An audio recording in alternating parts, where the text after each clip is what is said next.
I don't need you for a minute. Not a minute. No, I don't need you for a minute either. I need you for a minute. So when you shared what I shared with Okay, Jacob. Did the call go well? Yeah, my call always goes well. Of course. So there's 10 people that I teach one days, and there's 35 that teach other people. at lunch, I'll figure it out. Wow. Yeah, so I take Jay's content, I do it against Jay and say this is how you know what to use. It's not just like, here's the theory.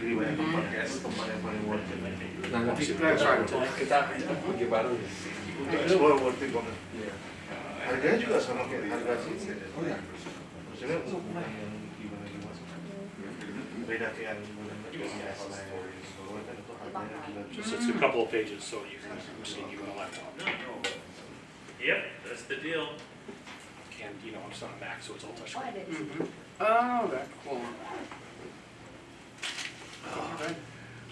We need to wait for Yandre and Mark. We'll give them 2 minutes. If they can't do that, then there's How long ago? How long ago was that? This is Elsom's advertising model. This still works today. This is probably 25 years old, maybe 30. Huh? Maybe 30. And your SAQs. We're going to look at some ad copy for a very specific set of audiences. This is, some people need to write copy, and there's 3 kinds of copy that you can write. Depends on how well you know the audience and how well they know your company or the people that brought you in. And it's, copy is all different based upon what they already know about maybe the company that, I'll explain. It'll I just want to get these 2 guys back because he needs this and so does Yandre, so yeah. Yeah, this is Elsom's, by the way. I didn't come up with this. And it was just brilliant, oh my God. This is still, the basics are used today.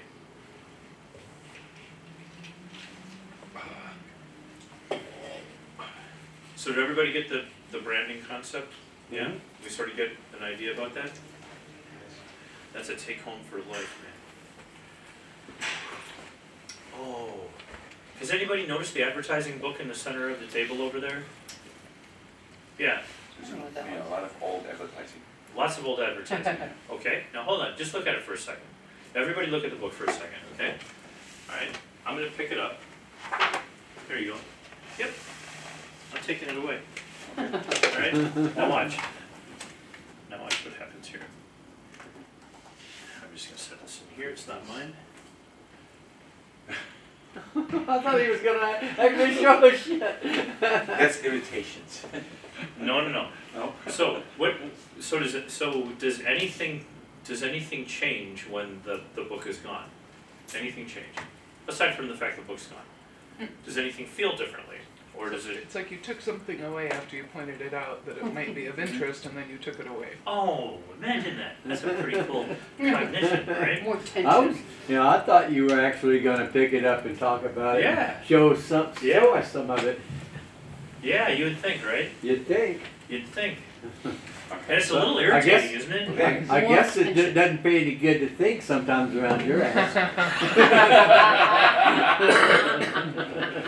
So, right? So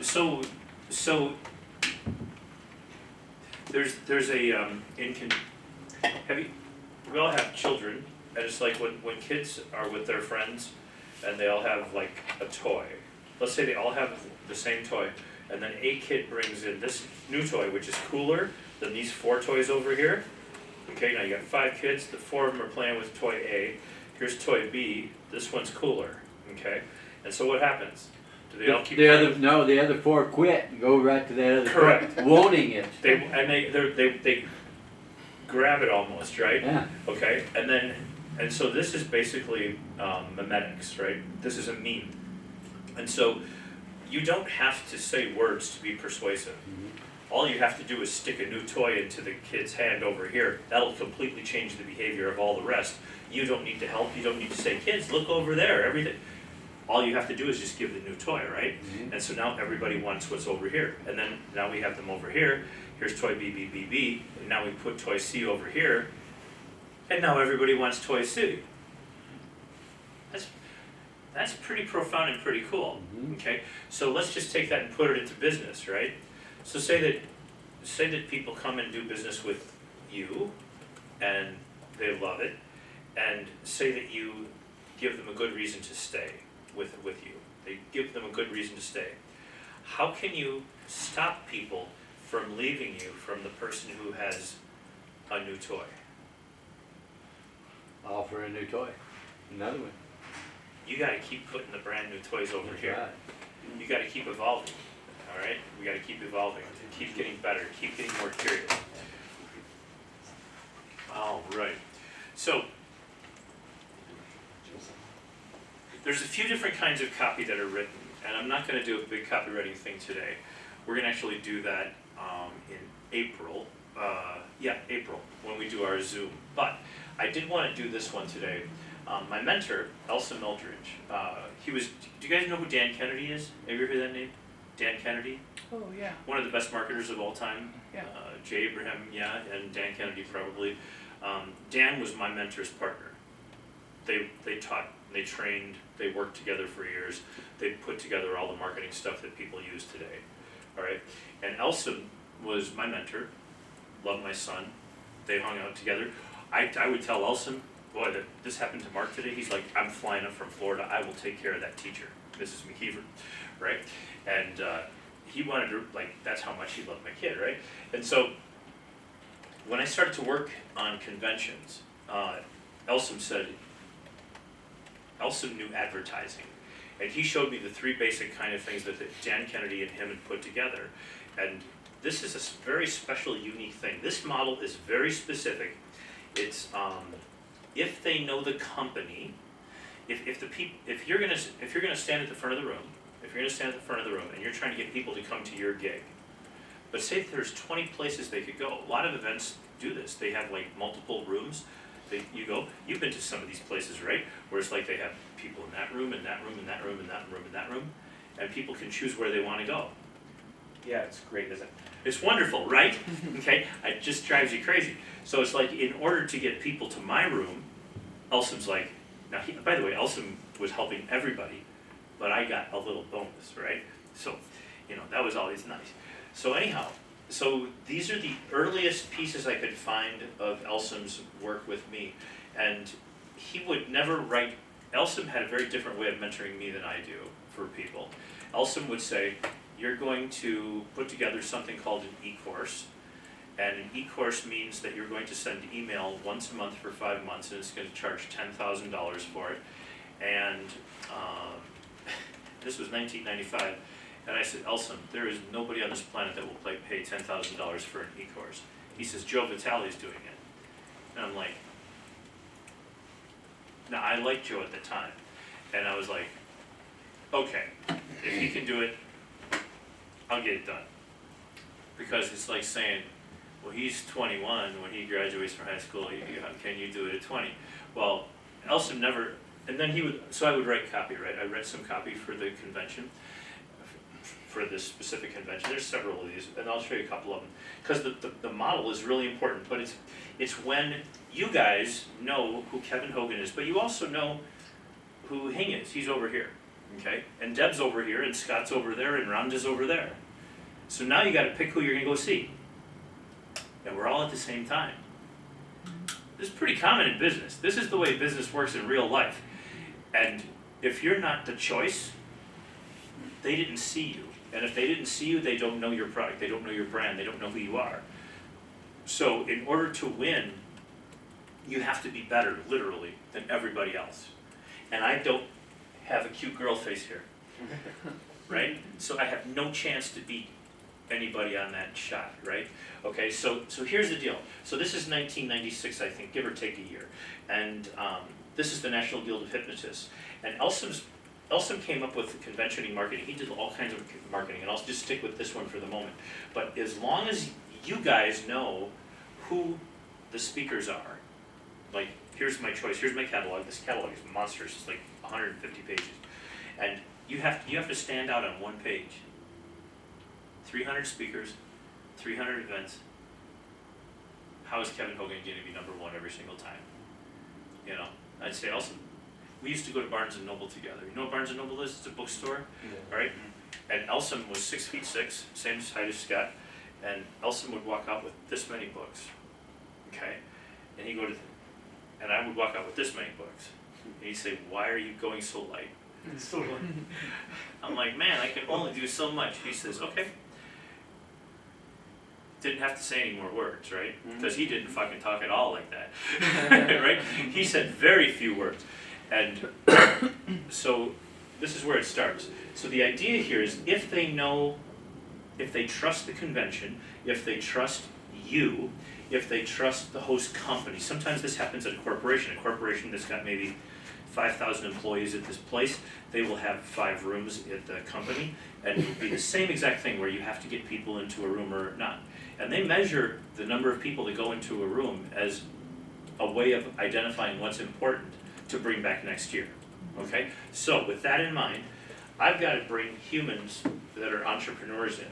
So this is the exact word-for-word model, basically, that Elson taught me, and I still use it to this day. This is where if they already know you, and you don't want to sell it with long copy, because they already know you, you don't have anything to prove, okay? We don't have to prove, like, your history, you don't have to prove your credentials, you don't have to prove any of that kind of stuff. So it comes down to a few things, so this is worth writing down. I'm actually going to read this one, and then I'll show you a few things on the other ones. How to use hypnosis in sales and marketing, capturing no. I skip past this stuff so fast sometimes because I don't always think about the fact that not everybody writes copy. How to use hypnosis in sales and marketing. That is a literal description of what I'm going to do, okay? It's a boring description, but it says exactly what I wanted to say. What's coming next is not boring, okay? It's capturing minds with secret hypnotic and persuasion techniques. This is Elson's strategy, not mine. Dan Kennedy, his partner, flipped this, and they did it that, he did it that way. Elson did it this way. So he would always put the tactical up here, and then he would put in italics. He would put the cool title, all right? Sometimes I would change it, okay? And I had the right to change my own copy with Elson. So anyhow, so it's with Dr. Kevin Hogan, and then it says who Kevin Hogan is, because what if people don't know? So it's like, I make my content here better than anybody else's. So I find a way to frame myself in such a way. Author of 3 books. How do you like that? 3 books. Running kind of light. Yeah. Throw me a cane, man. I need it. So, the Psychology of Persuasion. He's a regular guest on TV, which no one else at the convention was. Okay? And radio. I was on Shock Jock Radio all the time. Howard Stern and all these guys like that. They love talking to me, right? And so, like, I'm on the radio all the time. Nobody else. All right? He's been a regular guest on TV and radio talk shows and has been invited around the world to speak about the subject of influence. Nobody else, right? These are all of the things that nobody else can say, all right? I walked back and I took my brand, right, just like I was talking with here, and then I brought it back, and then it goes right to there, okay? This is that stuff. He has developed 13 new video and oh my God, I love this. 13. We actually have over 700 audios hours, and about the same for video. It's kind of cute. So he's developed 13 new video and audio cassette titles about influence, has a full-time clinical practice for clients specializing in chronic illness and tenderness. So that's me. 1 paragraph, not a wasted word in the whole thing. Why? Because this is how much space you get. That's everybody gets the same amount of space. Everybody gets the same exact amount of space. So then it's here. So what's different? So I sit there and I think, and nothing changed here. Elson taught me well. He really did. I was lucky. I had somebody who just loved me so much, but he made me learn all of it, because we would go to Barnes and Noble and walk out, well, for him, but for me, 20 books, and he'd say, research it. I would say, what do I do? He'd say, research it. Tell me, you know. He was a millionaire and then not 3 different times in his life. 3 different times, multi-millionaire. I'll show you the mistakes he made later on today, and I'll show you the things that he did right too. So, I'm writing to you now. You're at the convention, this convention that we're all at. Okay, I'm writing to each of you guys individually. So, this could become, I mean, it's a cool title, The title, Capturing Minds with Secret Hypnotic and Persuasion Techniques. That really works with people who like hypnosis, right? It's like it just works. So, what nobody else is going to write, I think, what is nobody going to write? They're not going to write, this course is fun, exciting, and an adventure in discovery. Does that appeal to you? Why? Curious, right? Curious, discovery. They're the same word, okay? So it's like, so that's there. Now watch this. I'm gambling, okay? I'm rolling dice right now because I'm now going to repeat a word, which is something you never do in this kind of copy, but I know that you're my audience because you're curious. And people who really want to know about hypnotic techniques for something other than therapy, okay? That's what I'm going to show them how to do. So I now replicate the word, big gamble. The time is now to discover, see that? Wow, we got it twice. Like I would tell all of my clients, don't do that. But I'm gambling. I want you, because I think that's my audience for this whole thing. Out of the 3,000 people that are going to be there, I want the room full. I can get 250 in there, okay? And we're charging $100, $200, what was it? I don't remember. 145 bucks, I get half. It matters, right? It matters. 50%, okay? So, and I mean, this is nothing, but it's like, that's what the deal was. So this course shows you how to place, now, I'm nailing it. I'm going to tell them, like, itemize. Like, now it's like, I'm not going to say you're going to get good at something. I'm going to say this course shows you how to place specific beliefs and attitudes, okay, into others. Just pause on that for a second. Anybody don't want to know that? How to place specific beliefs and attitudes into other people. Who's going to walk away from that? Really? You're going to go see, like, because remember, I'm not the girl, right? I have no chance, right? So I have to be perfect in the copy. So during the course, you will take part in 2 special exercises that will show you how to take brand new 1997 Madison Avenue research from 3 multi-billion-dollar companies. Pause. Think about it for a second. This is not just some guy who's, a doctor's opinion. This is Madison Avenue, real world, what they're doing in corporation using similar techniques to this, or the same techniques, okay? Implement their marketing and sales advertising and technology into your business and career when? Now. Immediately. Okay? Everybody gets this, right? Everybody sees this is perfect freaking copy. Elson taught me like he just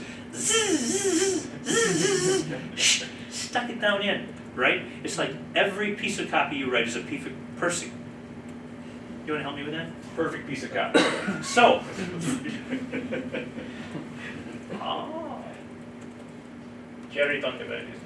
learn the answers to these questions. Oh, this is always beautiful, right? Learn the answers to these. Well, I know everything already. I'm already here at the convention.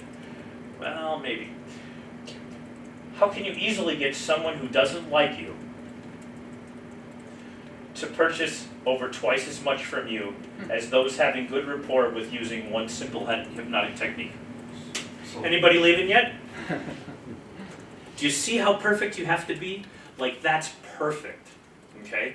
People say, oh, it's 30 years old. Elsom used it for 25 years before this. It will work forever. Just like everything in that book that was on the table will work forever. We took the book off the table, right? But it will work forever because it's perfect. I looked through this stuff 2 nights ago. I'm like, Jesus, this is really good. I wish I had this book. It's awesome. But this is how you do it with words. There's no mistakes here. This is all perfect. Continue. I'll show you. What specific law of persuasion was used to compel almost all nurses in a hospital to go against their common sense and give patients potentially deadly medication prescribed by doctors? Anybody want to know that? I'd want to know that. You'd want to know that. You were just in the hospital. Nurses give people the wrong drugs all the time. You want to know how it happens? That's what I show you in the course. Okay? And it's just by one word that people say. I'm not going to tell you what it is right now. You can ask me later if you're interested. What must you sell your client on first? Hypnosis, you, or your services? NLP, Hing, or what we do?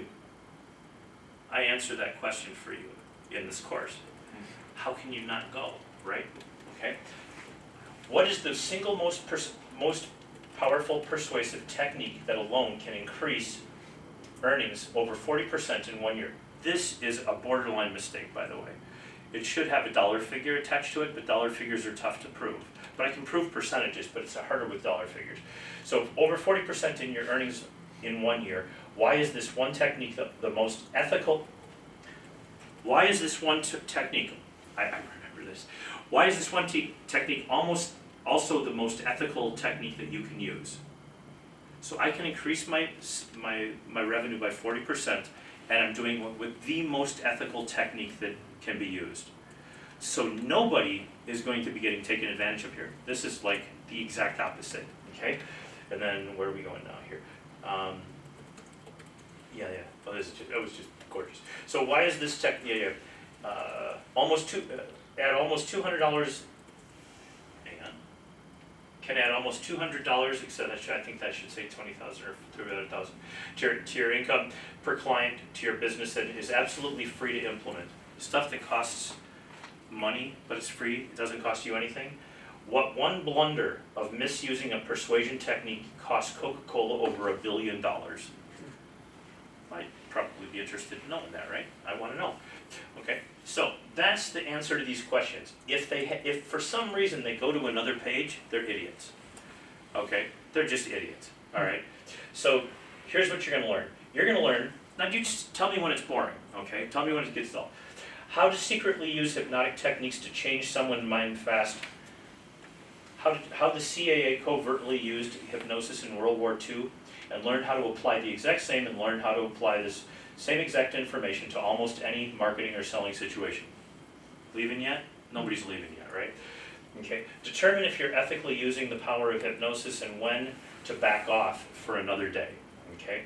That's the ethical piece. Okay? So anybody who's like, well, I don't want to go too far here. Well, I just solved that problem, right? I took care of that. So it's like you're always like reading the mind of the person that you want as your client. Like my client will always be interested in ethics. They'll always want to know that like this is all okay to do, right? And they will walk if it's not okay, okay? A simple 3-step process to detect when you're being manipulated by anyone. How to push eight different buttons. This is one of my favorites of all time. How to push 8 different buttons in another person's mind using simple hypnotic techniques. Anybody not want that? Right? I mean, tested hypnotic language patterns that unlock the key to any mind. Now, so this is, you come up with the questions that you know that they are dying to know. This is your guys' kind of stuff. This is curiosity. This is how you think, is like this. This is how this is written, is in your brains. This is your part. Now, what are you going to learn? Well, I just did it, but I'm going to show you more. That's this part here is what you're going to learn. And then this course is easily the most powerful one-day course offered on Persuasion Influence that will never again be offered here at any price. So you either come today or you're never going to see it again. And I never train the class again. Everybody always knew I told the truth. It's like if I say shut up, you shut up. If I say I'm never telling anybody this, if I say write it down, you don't write it down, you'll forget it, you go home, that's okay. I'm good. I'm cool. It's all right with me. And they know that they're not going to get anything that my notes. I don't give out notes. It's like no, write it down, man. Think about it, right? So, and then Joe. This pissed me off so bad that Joe was ahead of me in this part of the world. So I decide to play this card. What did Joe Vitale, one of America's premier copywriters and author of numerous marketing and textbooks, say of Kevin Hogan's recent book? He is ahead of me right now. And then I got him to do the back matter for Psychology of Persuasion. Okay? Just like you did the front for the pre-manipulation, he did the back for psychology. Oh, he actually did the front for that and a few other books, and I did too early on. So anyhow, here's what it says. So, America's premier copywriters and authors, and Joe really was a better copywriter than I am. I mean, he was really, really perfect. He actually wrote an entire 240-page book that was one piece of copy. he wrote a book, you buy the book at the bookstore, it's one piece of copy. If you want to write down this, I'll give you a title of a book that's a 600-page book right now. I don't own it, I don't read it, it's called Neo Tech Power. Neo Tech Power, 600-page piece of copy. 600 pages. I read the whole thing, I highlighted stuff down, I underlined, I'm taking notes in the book, which is a piece of copy to sell you on the next step up. It's so cool. Get it on eBay.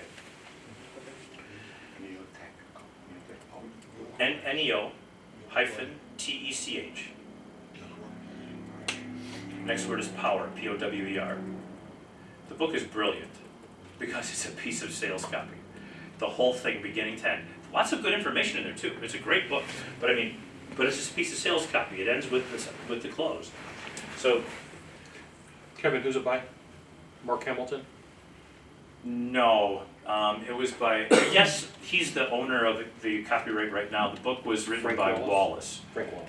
Wallace, and Wallace was a great poker player, and he started basically a small cult, and they're still going to this day, and they're brilliant, they're geniuses.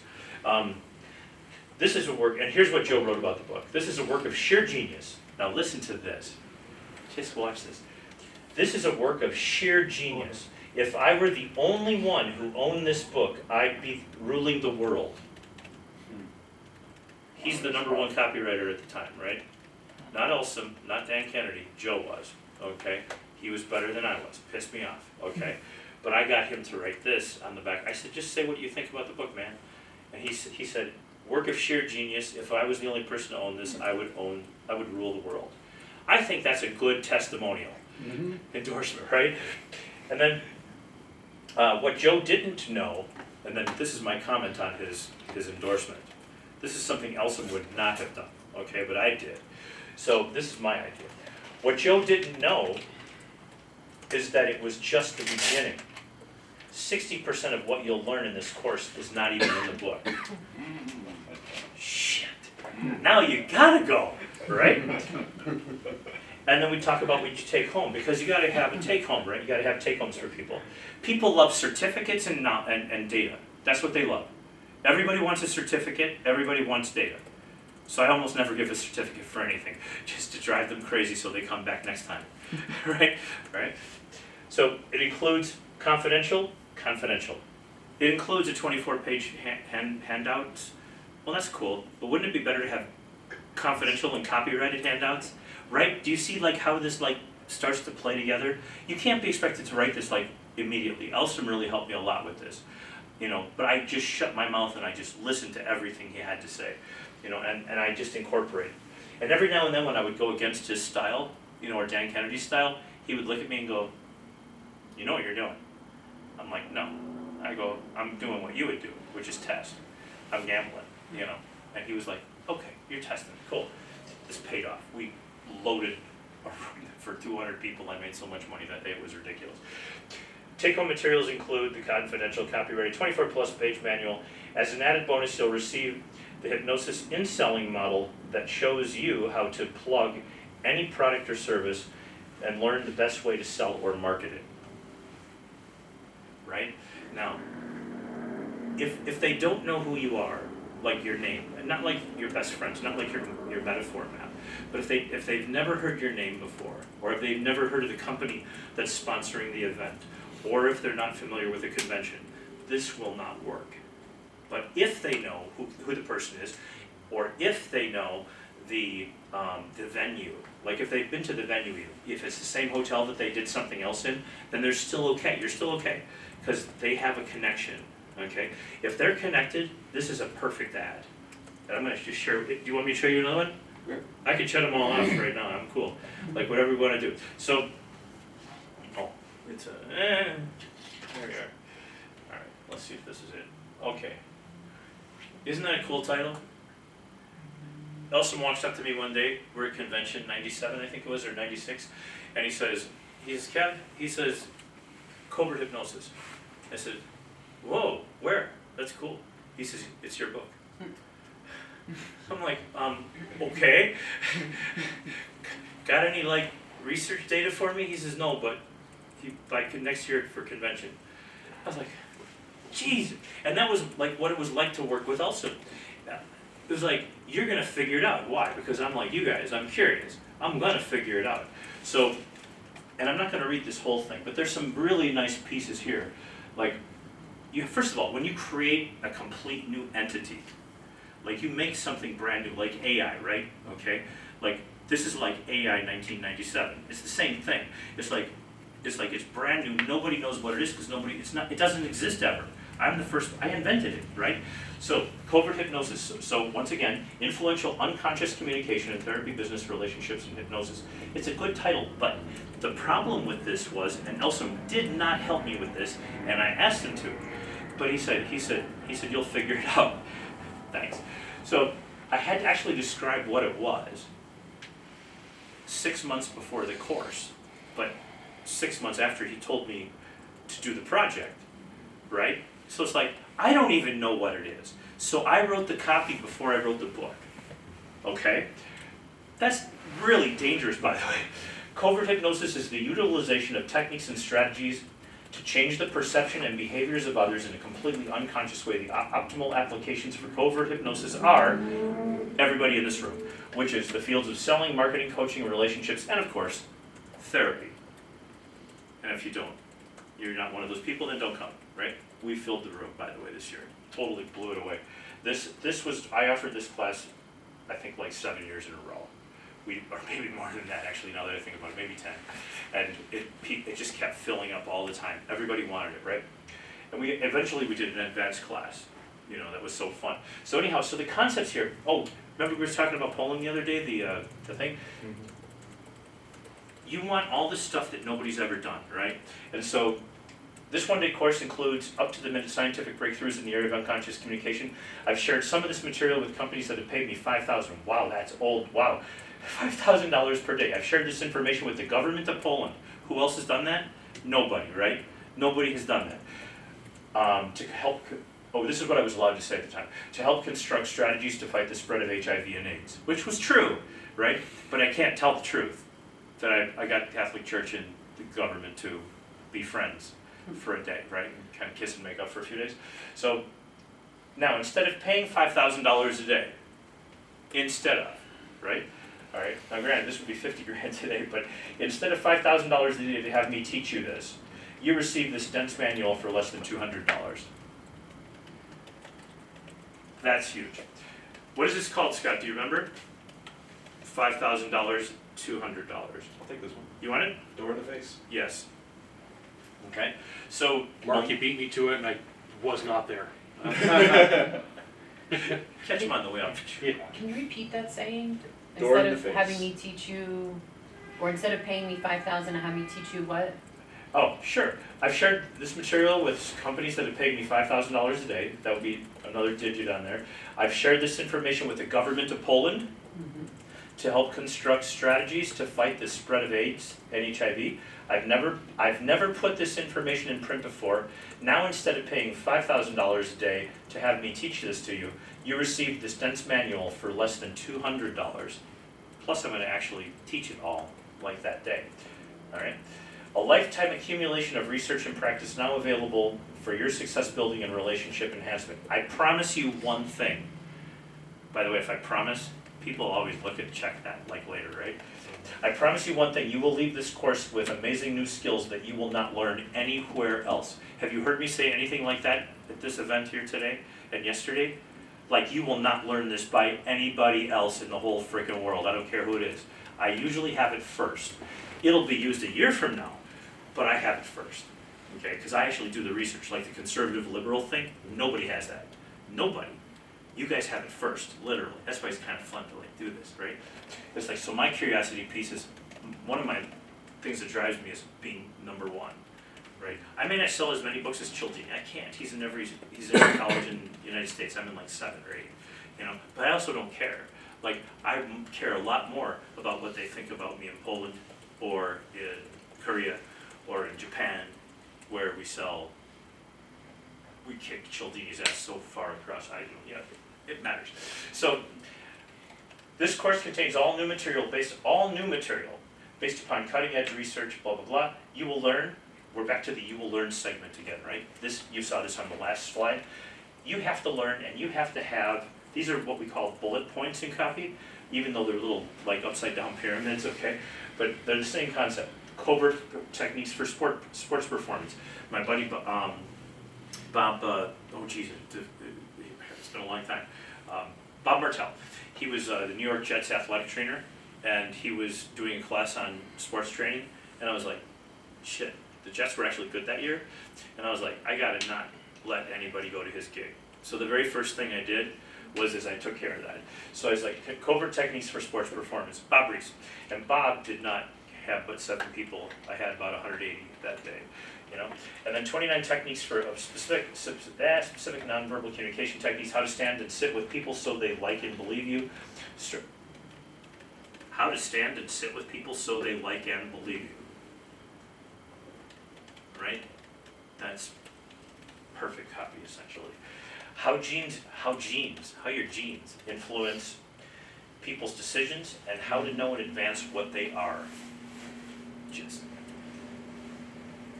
wouldn't that be enough? Like, isn't that enough right there just to like, just go, right? 253 words, that's what we call an exact number, okay? Not over 200, it's 253. And by the way, then you have to have 253. This is the hard part when you're insane enough to make numbers like this. The 253 words that change people's minds verbally and in print. And I had to put it in the manual. You know what I had to do for like 2 weeks? I had to go through research studies at the library because we didn't have Google. So it's like, this is 5 years before Google. So I'm sitting there at the library and I'm like, you know, I'm reading paper after paper. There's 7 words. There's 6. I'm up to 14 now. I only got 230 to go. How to use 20 of the most powerful hypnotic language patterns ever spoken. This was based on a research that we did at the school that I owned in Minnesota. We actually found the hypnotic language patterns that were being taught, which were bullshit, total bullshit, they didn't work. And there were a few that were good, by the way. There were a few that were good. But we tested 300 and, it's in the course. We tested over 300 new hypnotic language patterns that no one had ever even thought of. And we tested them all out. And the way that we did it, okay, it wasn't totally brilliant, but it's like if you have really smart people in your room, like this room, okay, then I say, I want 20 new hypnotic language patterns based upon this model, and I want you to adjust the model so that it actually works all the time. Ding, ding, ding. Josh was in those early classes, actually. That's how long we've known each other. Wow. Terrifying. Ding, ding. So everybody does 20. So I had everybody do 20, right? So these people, and we tested them live with the audience. And we had people write down, you know, so people would do a hypnotic language pattern, and then they'd say, I had them write down, first of all, do you find it effective? Which I really don't care. I don't care what anybody's opinion is, it's not important to me. That's not what I'm looking for. But you gotta get it out of the way, okay? So it's like, so their opinion is there, it's like, what was your first compulsion when you heard this? That's the part I wanna know. What was the impulse? Was the impulse to get up and go do it, or was the impulse to like go to the next one? That's what I wanted, okay? And then we tested them in real life, and then we put this together. Blah, blah, blah, blah, blah, blah. These are all really good. Oh, this was nice. One of the most blood-pumping experiences is when people go into trance and they look at you and say, I like you. You are just amazing. Another is when you tell them that your keynote speech is $5,000 and they say, no problem. My favorite is when people come up to me and give me a big hug and I don't even remember who they are. So if you're a soft, empathetic guy, like that dude back there, all right, he's going to give me a hug. I might not remember his name. I'm pretty good with names in general. 90% of the time I'll get it. If I've met them and I talk to them, I'll remember it just because I'll like Taylor and I'll link into it, you know. I'll miss once in a while, but not very often. But this now, it's impossible. How can you not come? I have a confession to make to you. The confessions. Okay, confessions are really important. A confession means I'm not going to come get ready to shoot me, you know, right? I have a confession to make to you. The first time I meet people, I unconsciously use almost every covert hypnosis technique I know. I don't think about it at the time because it's like driving a car. You get in, you turn the key, and you go. Okay? It's such a Kevin Hogan thing, I tell you. It never goes away. The same is true when meeting someone. There are specific things that I do that simply put people in a very fun spell, and they almost universally respond positively to what I'm going to tell them or ask them. And I actually remember writing this part and crossing out tell them what to do, and I just got, because I got chicken. Because I knew Elsa would like say, really? You're going to test that? And then, then what are you going to experience? Like, how is the day going to go? And I'll skip past this because it's the same concept. It's like, here's how the day is going to go. What you're going to get, okay? Who should attend? Elsa was like, you didn't put who should attend last year. And I'm like, Elsa, everybody should attend. 2,000 people? I got 11 to 12% every year, and there were 30 rooms. I should have got 3%, right? So, but I got 12%, which is 400%, and I've always had the number one room all the time, always. So who should attend? This event is one you can bring anyone over the age of 18. So, really important. This is what, if you look at women's books nowadays, I'm working on a couple of books right now and a screenplay, and all of the books that women are reading that they're really loving, like with 20,000 reviews, it says, this book contains episodes of rape, violence against women, drug use, intravenous drug use, blah, blah, blah, blah, blah, blah, blah, blah. Jesus, really? 5 stars. 20,000 reviews. That's what sells. That's what sells. It sells. You know? So, who should attend? This is one event you can bring anyone who's over 18. Sorry, no kids can come, as some of the elements of this workshop can get a bit racy at times. Because every now and then I'll say fuck. Right? Every now and then. Not live at like 400 people, no. But like with a smaller group, 100 people, 150, yes I will. So, you don't have to be a hypnotherapist to come and realize the enormous benefits of utilizing covert hypnosis. If you would like to control your destiny, help bring people the life that they want, and have an outrageous fun. And then we have the testimonials. Okay, so how do you write a testimonial? Your testimonial should say this. I was there when Kevin debuted covert hypnosis in a sold-out Seattle class this year. The course is 100% amazingly fresh material. It's incredibly useful to the therapist who wants to make a difference. Brilliant stuff, powerful, lots of fun. Take this one-day course. Ron Stubbs, certified instructor, one of our teachers in both states, Washington and in Minnesota. And then Bev, I love Bev. Covert hypnosis will blow your mind. You'll learn how to tell stories that literally entrance people. What did she? I don't remember hers. He also gives away his. He also gives away his secrets about how to get through to people, how to get through to other people. Subconscious messages. Kevin packed so much into this, I couldn't stop myself from wondering, how does he do it? Okay, and then it's over. Now I'm done.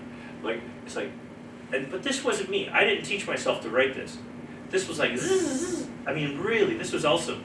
And he would plug it all in, but he only did it one time. And it was like, I had to learn it like one time.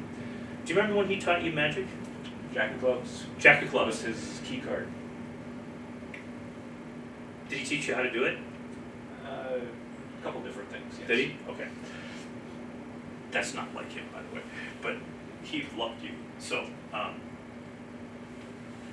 and this is like the next year. And I came up with this, no I didn't. Mary Lee and I came up with this together. We were writing Irresistible Attraction at the time. All right, and there's like 50 of these things over the 10 years, but this was pretty cool because this was something that I wasn't comfortable with. Okay, this is a tough one because it has the word manifestation in it. And I was always like, am I really willing to go there? That's going off on a big long limb that I'm not sure that I buy. But we came up with mymagic.org or .com, and she came up with it, I didn't. She was like my daughter's mentor for like a year. I mean, Jessie would write stuff, and I would say, honey, Jessie, how do you know this is true? She says, Mary Lee said so. I go, that's not a good enough thing. You gotta like have data, you know, when she would go to Mind Magic, from desire to manifestation, how hypnosis and mental imaging technology can help your clients achieve their life streams, loves, ambitions, and goals.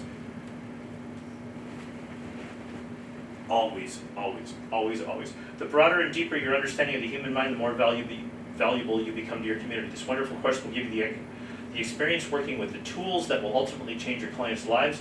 Most all of the techniques and patterns you learn in this class were discovered and created by the presenter. This is where you don't say Kevin Hogan, right? Because that sounds really arrogant. And I was told later many times over the years that I was a little too arrogant. You know, like all the time. Blah, blah, blah. And then because this was brand new, nobody had ever taught anything with this, we actually had to like describe the whole thing. So here's how I described it. Because I don't believe in magic, okay? And I'm not lucky, so I'm glad you guys are, because then we can go. So you're gonna be able to work miracles with people who have been stuck in, I really said goo? Wow. I am so impressed. I would never do that. Okay, so this goes to show you, right? So, thank you. You're going to be able to work miracles with people who have been stuck in the goo, that's the yuck, of procrastination. You will find yourself helping people achieve their true desires. You will gain the respect of your peers as your clients spread the good word about you. That's what we've been talking about this week, right? The whole week is always getting people to tell the story about you. You don't have to tell all the stories yourself, right? So, who helped them get where they are? You, right? Now you guys told me today that was him. Okay, that's what you guys told me, all right? And so that's what he does. This course prepares you to help your clients in ways that you've never thought possible. You'll never need a medical referral for any of these new uses of mind technology. Today, Kevin Hogan introduces his newest creation. This took me a while to figure out. Mental imaging technology. You know what, if I come to your place, I'll do this, a half a day on this. Mental imaging technology is pretty fucking cool. Can you imagine doing timeline therapy, okay? Tad James style, right? But what happens if you add music? Their favorite music. And then what happens if you have people come into the timeline as they go forward and they have comments as they go away, along the way? What happens if you have those people debate as you're walking down the timeline? He's never going to be able to pull it off. I want the fuck you response. That's what I want. And somebody says, yes he will, because he's that person's name, whoever it is. It's like, notice that person says, yeah, but he's not good enough, he won't stick with it. Oh, but maybe he will. He might just do it. Wow, that's This is mental imaging technology. awesome. Four-dimensional. That is awesome. Nobody's ever done it before, right? It's like one of my, God, it's so cool. Anyway, so the latest scientific research, it just is, I can't help it. I mean, it really is. It was so fun to make this stuff. Blah, blah, blah, blah, blah. This is all 2001. Yeah, we were just finishing the book. Okay, so now using MIT, mental imaging technology, you can help people develop a truly magical mind. As with all classes you've taken from... Elson was so proud. As with all classes you've taken with me, you'll learn what works with most of the people most of the time, okay? Although a high school student would understand everything in this course, okay? All right, that's important. It's grounded in the latest neuroscientific advances and tests out brilliantly in the real world. For you to market and to blah, blah, blah, blah, blah, Kevin Hogan signed it. By the way, if you're gonna sign your name to something, it means it's contractual. Like, that's a contract. It's like, it means a lot. Here's what you're gonna learn. Here's your testimonial. Really important. Now, by the way, I just talked about MIT for the first time ever. So I found the most high integrity person I could possibly find to write the testimonial, which was Terry Watts over in England. And I worked for him twice a year in London. I did London a lot. And Kevin Hogan provides a current and thoroughly researched ethical and compassionate approach to therapy that helps bring the profession to the next level, okay? We were sold out here in London for Kevin's course, and if you don't already know why he sells out, you will soon. Okay, we're good to go, right? So, and take home materials, right? And a certificate on this one. Elson's like, you still don't do certificates, okay? I don't care, take some space, but whatever. So these are examples. This model works all the time as long as people are a little familiar with either you or the venue or the sponsor. One of those three. You, the venue, or the sponsor. The venue here is the Aria Hotel. So if I say that Roger's going to be at the Aria and he's going to be teaching how to build an auto repair business that actually works, where you can actually make money and you'll be able to have lifetime customers. Okay, it's at the ARIA, you've been to the ARIA, that's enough of a fit. We can use short copy. Okay, this is really, now here's the thing, with short copy you have to be perfect. You don't get to make mistakes, right? But there's nothing here that's a mistake, like it's all perfect. And after year 1 or 2, I don't remember which it was, but Elson wouldn't look at it anymore. And then he's like, it'll be good. And I was like, but you really could look. And he wouldn't edit it, wouldn't look at it, nothing. So he was gonna make me like learn it and be perfect, or tough luck kid, right? So anyhow, so that's it. So is that helpful? Okay. This is, I think, the fastest way to learn copy in general is this, the concept of partially knowing people. Because it's not a totally cold, huge piece of copy, but it's also not like a little like Amazon thing that has this much text and you gotta click buy now. You know, that it's not a bottle of aspirin, right? This is all pretty cool, but these all worked, and this is what it did. At this time I was doing maybe $250,000 a year, which today's money is $500,000. It wasn't a lot, but it was still going okay. The books were coming out, you know, the ideas were rolling, you know, and I kept reading research after research after research. I did a lot of research on the Korean War, the Vietnam War, how brainwashing was working there, how brainwashing was working in cults. All the things that happened there, I just reconstructed everything and put it all into 4-dimensional thinking, along with real life. So in other words, the person, this is their timeline, is this table all the way to Rhonda, and people, like here's a guy and he walks through, but it's not a blank timeline. It's not like you go and you drop down in the timeline here and it's just a black table. It's like, here's all this stuff along the way. There's distractions, there's things to help you, there's things that'll hurt you, there's all this stuff. Every possibility is along the way, all the way to Rhonda. That's why this was so effective, is because we did that. So anyway, that's this. Now, anybody have any questions on that?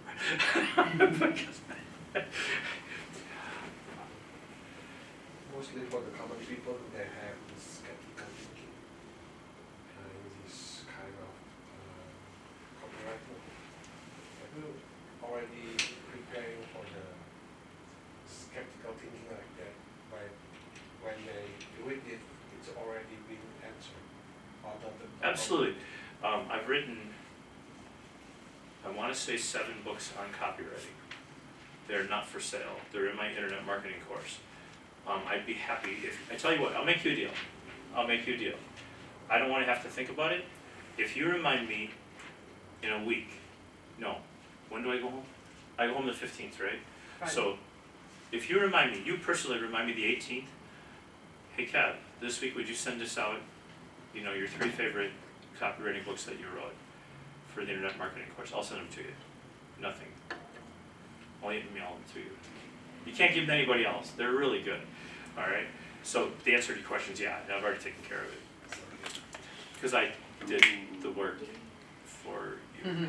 So Yeah. Price point, Kev, 150 now, or 150 then? today, Today. well, I wouldn't do the convention. Like it wouldn't pay off enough. I might make 20 grand there. But per person, 150 tuition for that event. Depends on who's. Well, we didn't have a choice. We didn't set the price. Oh. I didn't set the price. Gotcha. It was set for us. So I had to actually like I had to get everybody to show up at my event, you know. And we have video of almost every single. You've seen some of it, right? I mean, they're good. You know, like it's good.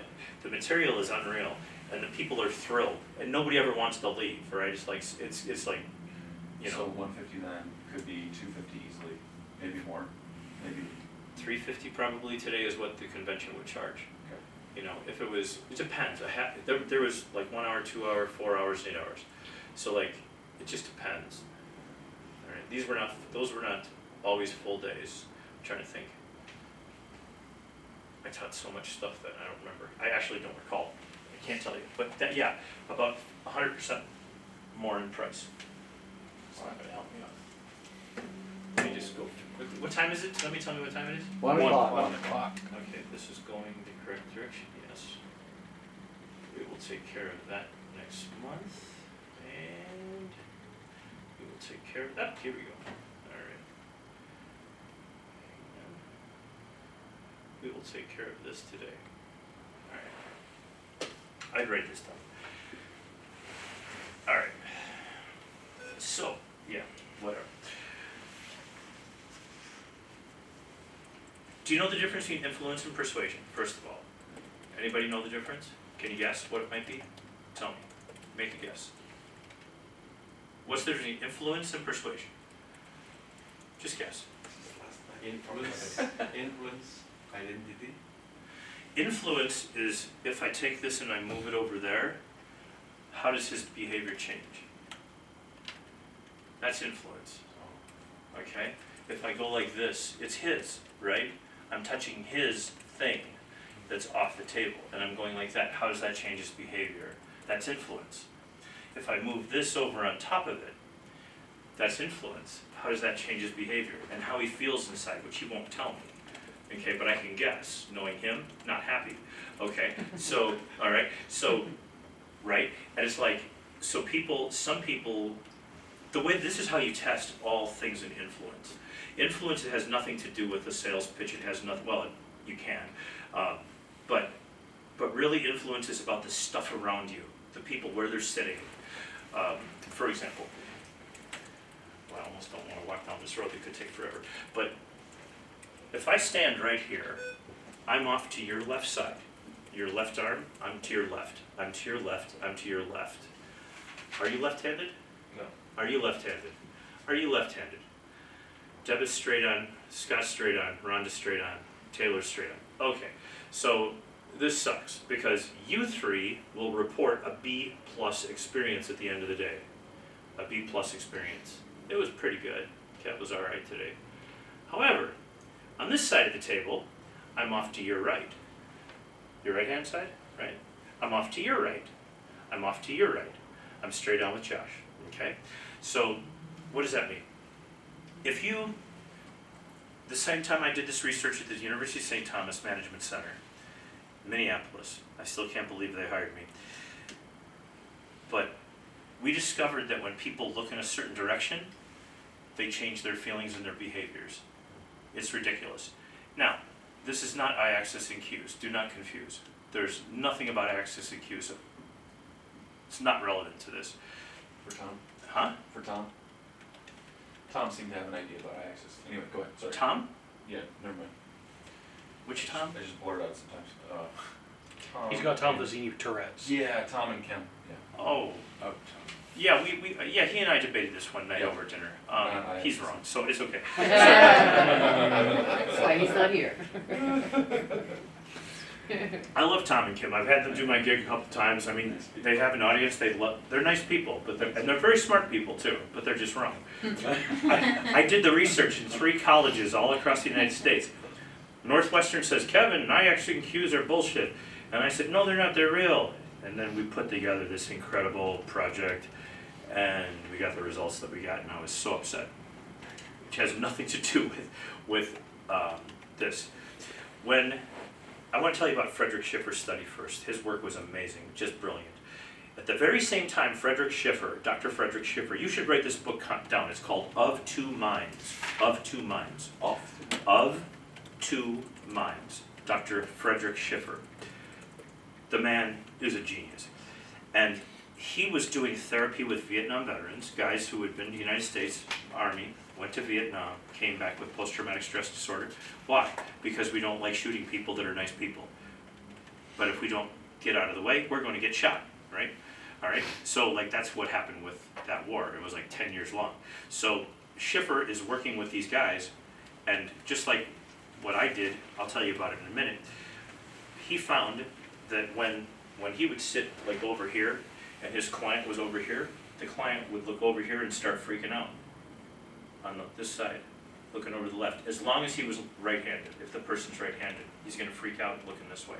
Meanwhile, he found out when he changed the thing, right hand, all over here, these people all felt better, calm, relaxed. Why would you ask, Dr. Schiffer? Are you okay? Everything okay? I mean, are you okay? You know, yeah, Dr. Schiffer's fine. These people are all calm, everything's cool. These people are stressed out. How is that possible? Okay, so Schiffer was so smart. He puts together, you ever see workman's goggles? you know, like they put them here, like when they're gonna buff your floor. Okay, so did you get, so you have workman's goggles, and what he did, he's got a pair of glasses I can borrow. Can I borrow this for just a second? Okay, second, so you can describe this. Okay, so, all right, I'm gonna go blind now. You have blind, all right. So, how big is your head, Hank? Very big. Big-headed person. And I'm arrogant, really? So what Schiffer does is he's got guys on this side. He's got people sitting, but he's not going to do this anymore. Now what he's going to do is he's just going to cover this eye completely with a piece of tape, and he's going to cover this much of this eye. Now which way can I only look? I can only look which way? I can only look over here, right? Left? That's to my left, correct? Okay, so Schiffer goes through hundreds and hundreds and hundreds and hundreds of clients, and he finds that except for left-handed people, with right-handed people, all right-handed people got stressed, anxiety, post-traumatic responses looking to their left. All right-handed people got stressed looking off to their left. If they were left-handed, yeah, I would too. This was just unbelievable. So of two minds. So then he made one like this. He covers up this side and this part over here, and then he covers up like this. And when people look off to the right, and he says, yeah, so tell me what's going on now. Everything's cool. Why do you ask? No problem. Now, at the very same time he's doing this, thank you for those, that's how he did this work, really detailed. 50% of these people, though, looking off to their left, 50% experienced the negative symptoms. Half. So they had to do fMRI to find out why. Because none of the right-handed people did. Right-handed people were totally predictable, always, no problem. It turns out that Broca's center is the language center of the brain, right? And it's sitting right there. Oh, no, it's not. My brain would be over here. Yeah, it's right there. So when you look this way, it activates Broca's center. Okay? And the left side, if you want to get a real generalization, this is what Tommy and me would argue about all the time, because he would whine so much about the concept. It's not exactly correct, Kev. Okay, it's easy to explain. This is the logical side of the brain. This is the emotional side of the brain. I can have a fight with a neuroscientist on a different day on a different level. Logic, emotion. But the thing is it really depends on where Broca's center is. And you actually can't tell with a left-handed person. So how do you know what to do with a left-handed person? Who's a lefty here? There must be somebody in this room that's a left-handed person. Nobody? Son of a gun. Okay, so here's how you tell if a person's a left, where Broca's center is in their brain without having an fMRI. Let's see if I can do it over here for a second. All right. I'm a left-handed person now. Okay, I write with my left hand. I throw a baseball with my left hand. And you're trying to figure out, is Kevin, how will he respond? Where's his response?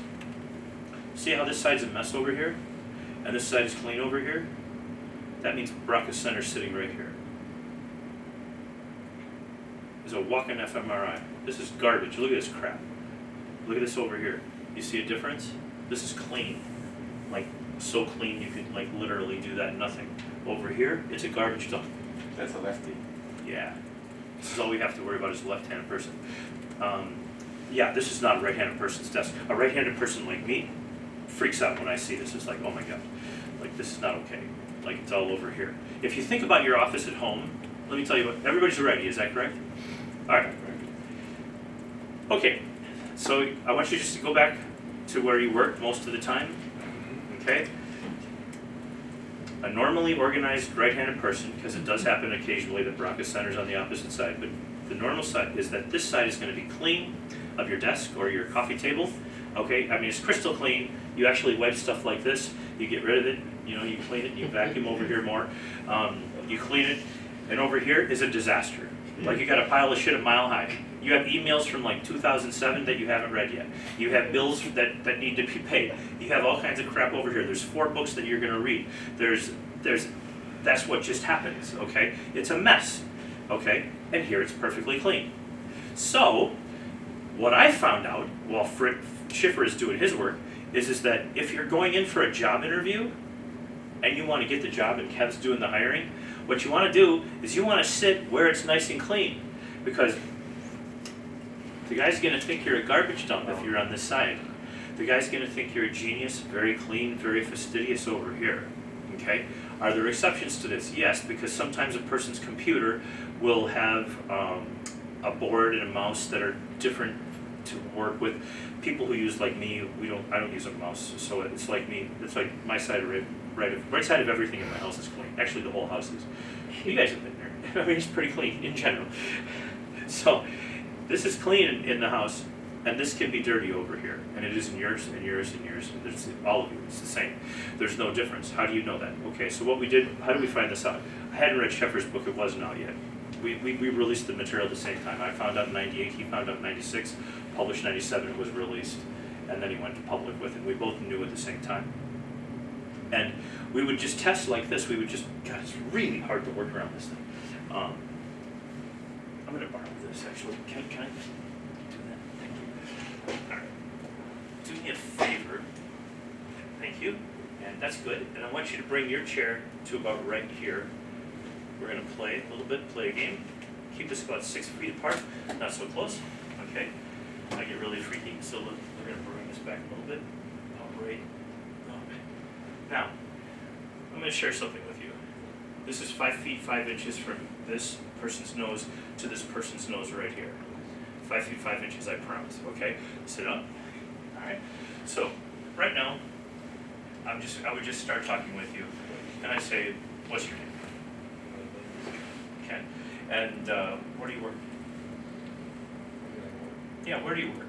Where? Yeah. I work there. Okay, cool. I'm sorry, excuse me for a second. No, please let me get that. I'm sorry, I apologize. My fault completely. Clumsy.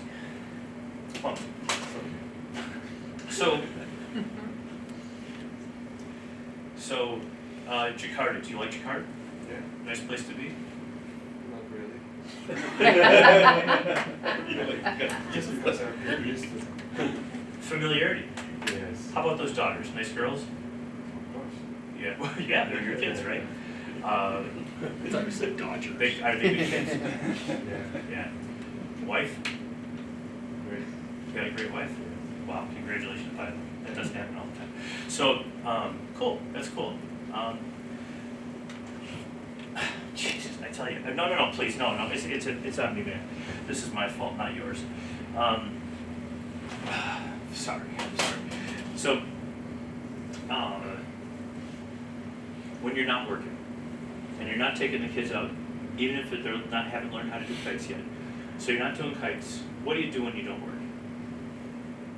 I'm trying to look at my email and what else. Now, I have a question for you.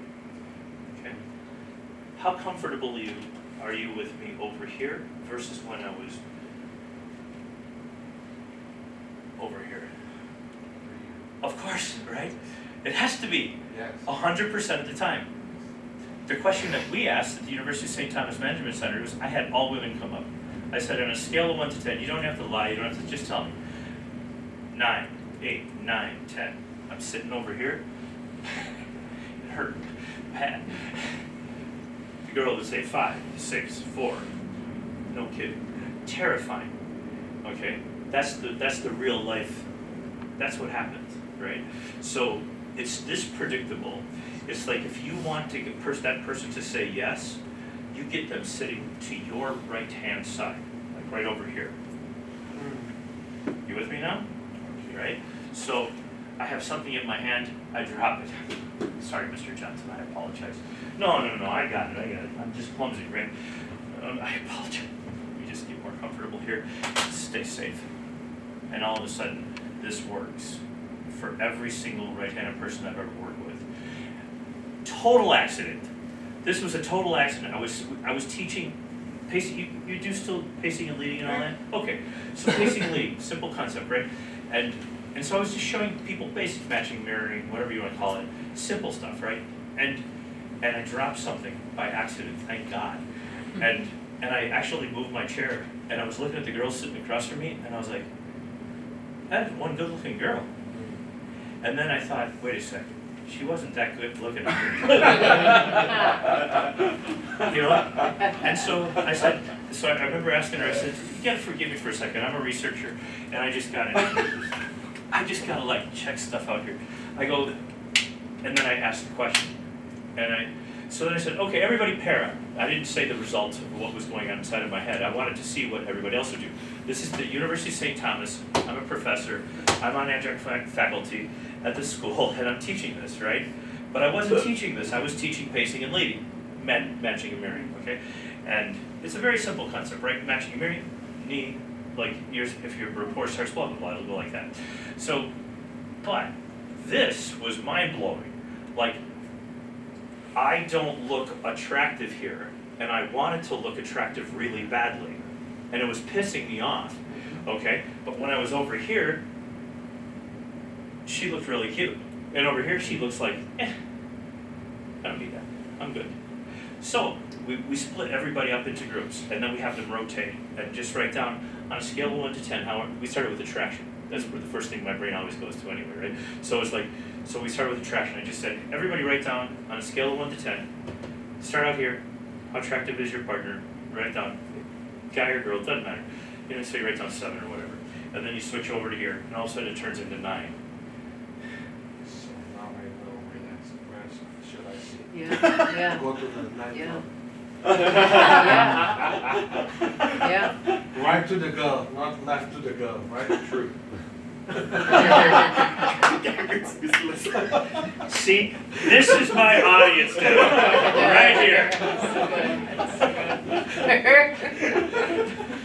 The male brain just goes straight. So are you using my left hand? No.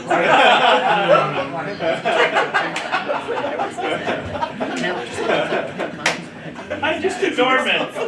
So we don't talk about business. We don't talk about like the wife, the kids, what school they're gonna go to when they grow up. We got the chick we're gonna run across the And then to do the same thing, right? On your left. I love you, man. It's just too Try good. to have them work with you later. So yes, exactly. That's exactly correct. And it doesn't matter if you're uncomfortable. We don't care if you're uncomfortable. So if the girl is here, this sucks. Okay, if she's sitting here, so you literally, like, you want to get her over here. Okay? Alright, guys, you want me to keep going with you? Because you are right-handed. Yeah. No, because she's right-handed. 90% of all people are right-handed. And you need that girl to be right here. This is good. Yes. And here's how you can remember. Shake hands. Okay, nice to meet you. Stop. Right hands with right eyes lining up makes everything all right. Right eyes, right hand shaking makes everything all right. That's how you always remember. If it would be like this is really screwy and we're screwed. Okay, all right, and we won't get it. So that's the answer. Now you can go ahead and back over there. So we did the whole thing. We did it with men. We did it with selling situations. We did it. I mean, I was so lucky to be at a university. You know, like we had closed down our school, but it's 3 years later now, and it's like I'm like doing this with St. Thomas, and I'm telling them, I'm like, you realize what we're finding out here? Like, Don't tell anyone, but I use this on dates. And I remember you teaching this like a decade ago, and it's like good news versus bad news, or if you want a guy to feel more emotional towards something, you're trying to like get him to understand emotionally what you're trying to explain. To look, I think it was right eye. Is it right eye? Scott has a good story too about sales with this too. well, and the thing is that Don't tell Jason this, that I know this. I don't right? even remember anything. So Who's Jason? Yeah, exactly. You don't know the joy you're looking for. I'm just gonna talk to his daughter and fix her. So That would be very good. The world would appreciate it. Yeah. like an hour. So Yeah. So the deal is that this is everything that we just did is correct. There's no problems. Unless the person is left-handed, then it's hard. In a club, I can't see the girl's the desk on her table, right? So, like if you see a left-handed girl, like I got nothing. At a club, I have no clue. There's like no way anybody could tell. You know, there's just no way. But the fact is that 95% of people are organized. This Baraka Center's right there. And when you look this way, it accesses the left side of the brain. It's like a Christmas tree over here and like a dead forest over here. I was shocked, by the way, because usually I think both sides are like a dead forest, right? But it was just this side, and so this lights up. But Deb's situation is that, well, what happens when you want somebody to be really emotional, for example? Well, that's a really interesting thing, because if you look off into the right, you're going to get anxiety. But anxiety happens to be the exact same emotion as excitement. All right? And if you're good at making people feel super comfortable, now by the way, don't do this, stick with what I just taught you over here, but I'm just taking you to where Deb was at. And what we just did is how you want to do it for the next 5 years. After 5 years when we graduate, then we talk more about like anxiety and excitement are the same thing. They feel exactly the same. They operate the same, they light up the brain the same way. But you can do things with anxiety/excitement that you can't do with what we did. However, if you want somebody to think you're good looking, and totally blow their mind away, that's how you do it. Is you're off to their right. We're over here, right?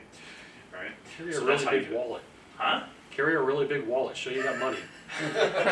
That's another strategy. I wouldn't know what you're talking about. So in the car, Huh? were you driving in the car side by side? Who drives and who's passenger? It makes man always all the drives. difference in the world, okay? You should have Bree driving the car all the time and you will live a more sane life. She does. And Okay. also, well, because she That's can't. why you're still married, okay. It's not physically possible the other way. Oh, At the movies, it's the same idea. We were sitting, she said, oh, I have to be on this side, so she was driving. In the movies too. you wanna be on her, she's right-handed, right? Yeah.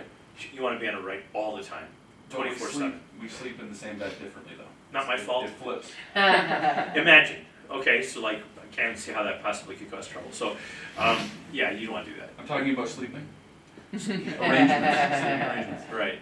So the deal is no, like when you're doing it, you have to be the more emotionally in control person. All right, you do, because you're my client, right? You're my friend. I don't want you to get divorced. I want you to sleep on the other side of the bed. Because depends though. Like if she's a side sleeper and she's away from you either way, like that, then it doesn't matter anyhow. Okay, so you're okay. So there's variables in this.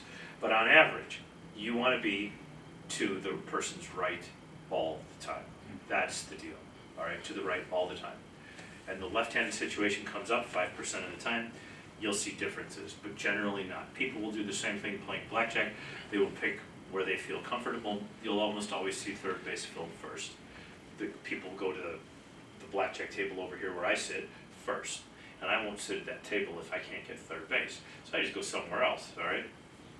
Like the times we go, like it's like I sit here, you sit here, right? Plus I can tell you what to do. So it's like play better. So that's pretty cool. Senor, I've tested this in a lot of applications. If I go down a path, is that okay? go path. Zoom, where you sit on your camera matters. If you're presenting for money, you definitely want to shift. Now, be aware sometimes for some people it's backwards. So you got to be aware when shooting YouTube videos, social media videos, how you get that. You can just off center by Make sure just everybody understands what you're saying there, confirm that. on the flip video. Because you're totally right. So sometimes when you shoot a zoom, if you shift to the left, my left, it'll position you to the right. Because Yes, it's a flip image. Okay? and that's deadly. Like you're done. Yeah. You just turned from a 7 to a 5. How can Yeah. you confirm on their side? Maybe find a way. It almost everybody flips you, so it's already spatially oriented, so I tend to go to the left automatically. On social media videos, I make sure that wherever I'm in, the most important content, I kind of lean to their right in the view. I used this in a project where we were after a $750,000 grant from the state of California, and I was up against Tesla, a big company you may not have ever heard of, and Kaiser Permanente. And Oh. Tesla and Kaiser, we knew where the judge panel, there was 9 judges, and they were in the front of the room. And so I told the team that I was with, All facing you, right? all facing us, Oh, cool. okay? Piece So of cake. Kevin is the panel, Yeah. but there's 9 of them. good-looking Kevins, right? So Because we're when, way the fuck over there. yeah, so Okay, way over there. when we entered the room, we were some of the first people there. So as people were watching with their hand gestures, I was kind of counting, and this isn't reliable, but I was looking who's gesturing the most with their right hands, and there was one lefty out of everybody. So I was like, yeah, we're good.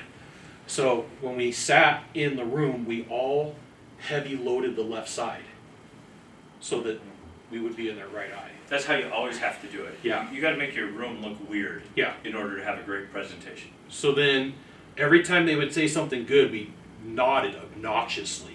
And every time they said something bad, we did not move.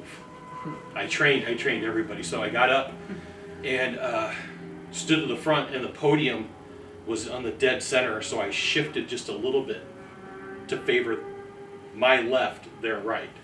And I gave a presentation off center of the pillar. And I went for 30, maybe 45 seconds, and I got confirmation. I said, first person who wants to confirm, raise my left hand, say aye. Somebody said aye. They go, it doesn't work this way. I said, I just need somebody to second. They said second. Deal was closed. And to this point, they still talk about it. They said, we have no idea how that guy did that. It's an amazing thing. I'm sure, Rhonda, you must have used this over the years too, right? You know, it's so cool. It's just so cool. And when people they come into your office, you always want the person to be sitting off to your right. So they're sitting in the little teeny chair over here looking up at you over there. That's how you want it, right? From there to there. If they sit here, say, oh, you know what, that chair's not comfortable. Sit right there. Really, you'll be more happy there. Yeah. Literally, it's going to make a difference. Deb. So do you feel more positively of the people on this side of the room than the people on that side? Do I? You don't have to answer that. Beyond positive. But Always theoretically, favorite people are on You this mean side all of the way room. over to the side? Of course I do, Deb. like so theoretically, like what you're saying about judges, or even like, you say you're trying to get connection with the speaker or someone that's on stage. Do you want to sit on the left side always? I'm the speaker. Yeah. I'm the presenter. I'm making my argument in front of the court. I'm standing right here. Yeah. Just think back to all the boot camps that we've done over the years. Yeah. What's here on this side of the stage all the time, 100% of the time? Your Table. seat. My flip chart. Yeah, My yeah. flip chart. All right. What's here in the middle? The table, right? What's over here? The high back bar chairs. Who sits in those high back bar chairs unless I'm telling a story? People who come up on stage, right? Damn, that sucks. Where do they sit? Do they sit in my high back bar chair or the one that's all the way over here? To the left. Poor Dave. Yeah. So, you know, it's just real. It's like, I have the ability to do it, so I'm going to do that.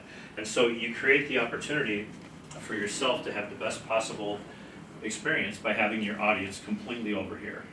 It's really hard to do, you know, like, because it's so awkward. But literally, before I thought about the weekend, I'm like, you know, maybe I'll just ask people, like, who's lefty here? And then but I had no idea we were going to get this layout, though, like this. Yeah, for Well, and you have the cameras. window behind you, right? So everyone's looking out the window. Yeah. Yeah, although I don't care about that, though. Yeah, no big deal for you. And boot camp is kind of like the Tonight Show, right? So you feel like you got your spot, all your spots. Always. Yeah. Yeah. Over the years. You always want, and I do the same exact setup every country you go to, everywhere. Always. Everything's identical. So, yeah. So as a speaker, you always want to be like there. There. So majority here are all feeling good. That's interesting.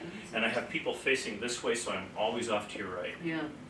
So, and the reality is, like, if when I'm stage center, I tell very little from stage center. I have my pen in my hand, which is always on the flip chart right here. I turn around, I tell the story, come back, I tell the story, right? It's just what you do, you know, so.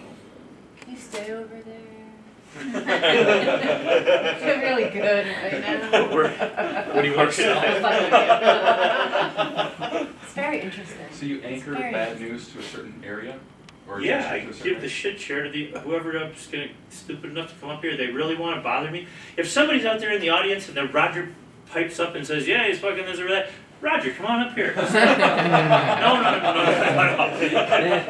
Like, But no, that's Tonight Show, that's Jimmy Fallon, that's where the host is and guests think come about to it, the left. 100% of the time, there's no exceptions to this on television. Now, does it work with English people too? Because if you notice, Jake, what is it? All What is his name? humans.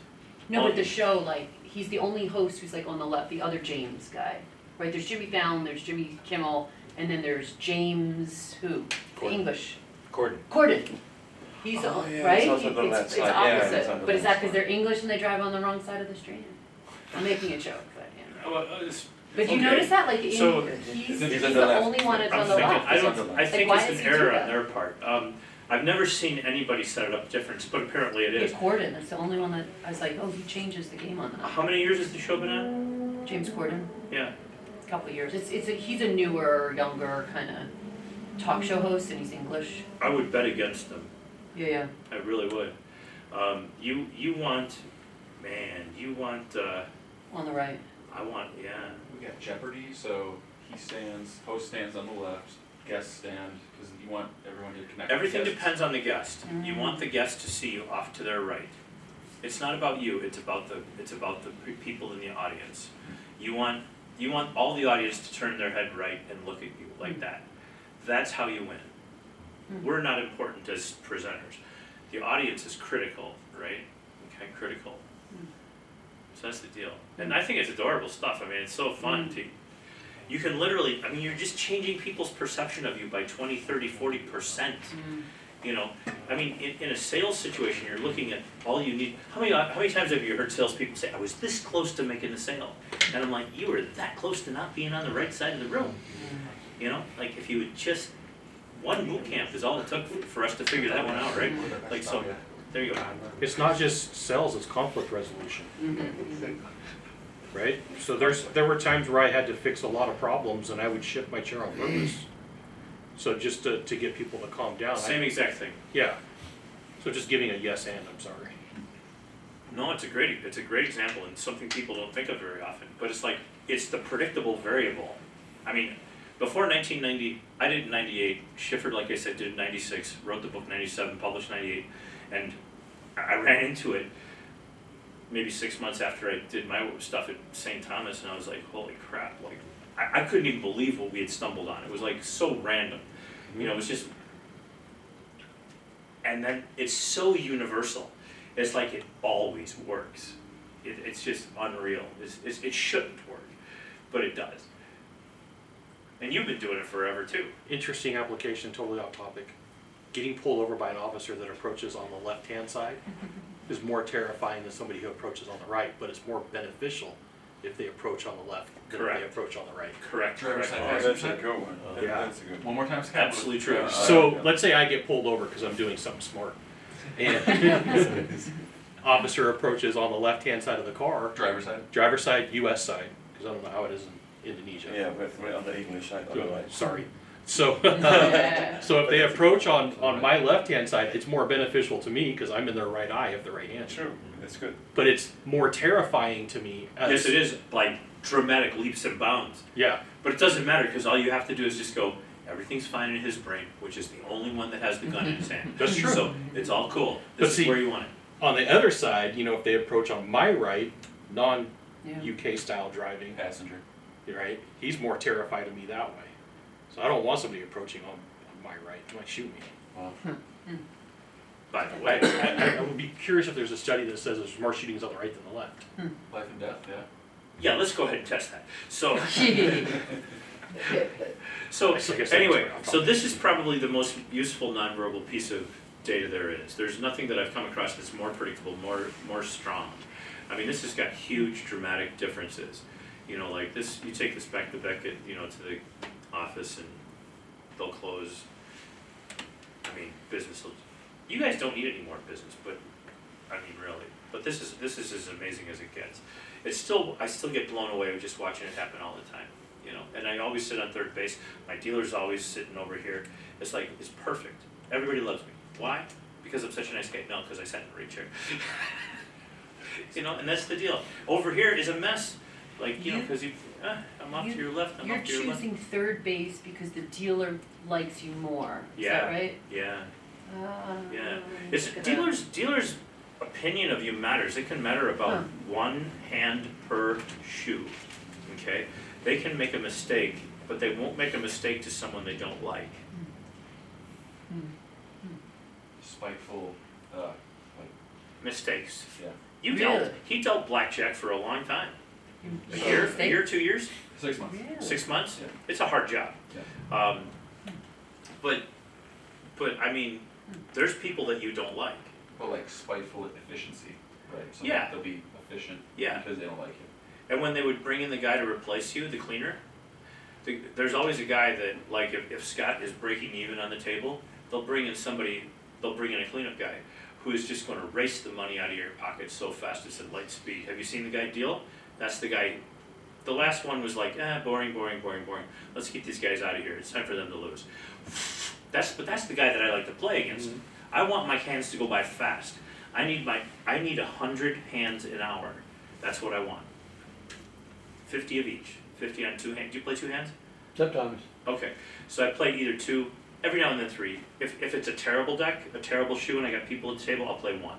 When we were playing together, you played 2. Oh, is that right? Yeah. Boy, your memory is good.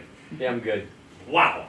That's, Where's the one deck table? you can, the 1 deck tables, the only legitimate ones are at the El Cortez downtown. And I've never lost there. Weird how that happens. I mean, I have a 0.5% advantage over that casino, but you can only bet $200 a hand, so you can't. That's still really good, I think. $200 a hand.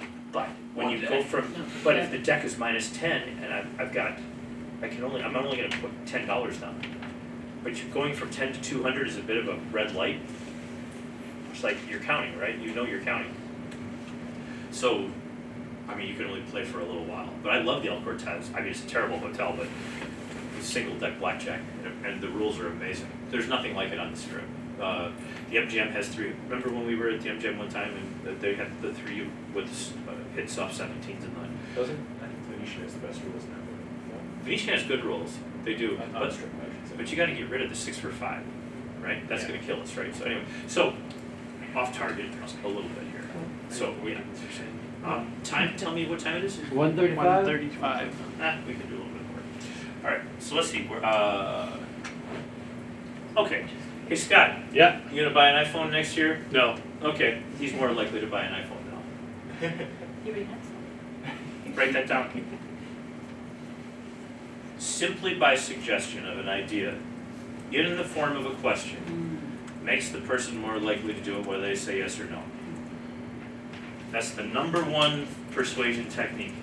Ask the right question. Ask the question that you want the answer to. It doesn't matter what their answer is. Is there a time limit on this? Like, if we're in a sales process today, like, can I say, hey Kevin, are you likely to make this purchase this week? I wouldn't say this week. I would never say that. I Okay. would say, are you likely to buy an iPhone? If I wanted to sell this week, I would say, are you likely to buy an iPhone? If I wanted to sell you an iPhone. Same doing consulting, right? Something not tangible except for like a service that he does. So ask me the question. Are you looking to get consulting done soon? No, but now I'm more likely to. That's the reality. That's how it works. So for any product, are you likely to get this done? But what I'm trying to frame Am I this is- likely to get a lady to deliver my groceries every Tuesday afternoon? Yes, or no. But it doesn't matter what I say. It makes no difference whether I say yes or no. None. I guess, can I ask this a different way? Like, I'm putting a time frame to it. Does it matter, right? If I say, hey, are you looking to have consulting done this week versus in the next month? I don't like it because, I mean, by the way, this isn't bet against. This is like what Elsom used to test me with, right? He would say stuff like this. I'm willing to test it, just so you know. Well, and by the way, it's worth testing. I believe what you're going to find is by having the 1 week, limit, I believe it's too tight. Okay, and all the research shows the further out that you give somebody for a money back guarantee, for example, like we offer I have a product that has sold millions of dollars, our tinnitus reduction program. We have a lifetime guarantee on it. Lifetime. If at any time in your whole life you want to return it, I will pay you back. Millions of sales. Well, not millions of sales, millions of dollars. Probably 3 million, I would guess, as a number. I think we might have got 4 returns in 20 years. I mean, if you give people forever, they won't. But when it says this coupon must be used by 10 days from now, people won't use it. But if it's 30 days or more out, they'll use it. It's good to know. It's gotta be, you gotta get the timing right. But in the case of what you're asking though, this is a different concept because we're offering a suggestion to the person really, which is, are you gonna buy an iPhone this year? I don't care what that person says, they're now statistically more likely to buy it. How much? Maybe 5%. But wouldn't you like to have 5% more sales? Wouldn't you like to have 5% more revenue? These little percentages all add up, right? So you're like still. I'm just thinking with his question of consulting, if you had like a form, a lot of quizzes or surveys online work for social, and if you asked one of the questions as, are you looking for a social media consultant? Now, they might not have even thought about it. That's a testable and it's easy to test, right? Yeah. So my first answer is that I don't know because online is such a different world than out here, okay? So it's so easy, like our non-conscious brain works instantaneously. It's like driving a car. If you had to think driving a car, you'd be dead, okay, right? Yeah. Because he's coming at me, I wonder what I should do. You've already gone like this, Yeah. right? You have to. So we can't consciously drive. It's not possible. So you have to non-consciously drive to save your family's life, right? So that's what happens in real life. So where were you going again? Just if you ask that question on a form. Oh yeah, Like okay, a great. suggestion. So you're already non-conscious online, all right? So now I don't actually know. Like nobody's thinking, when they're on their line, there is no brain power happening. Nothing's happening. We're just looking at a screen and this is like here.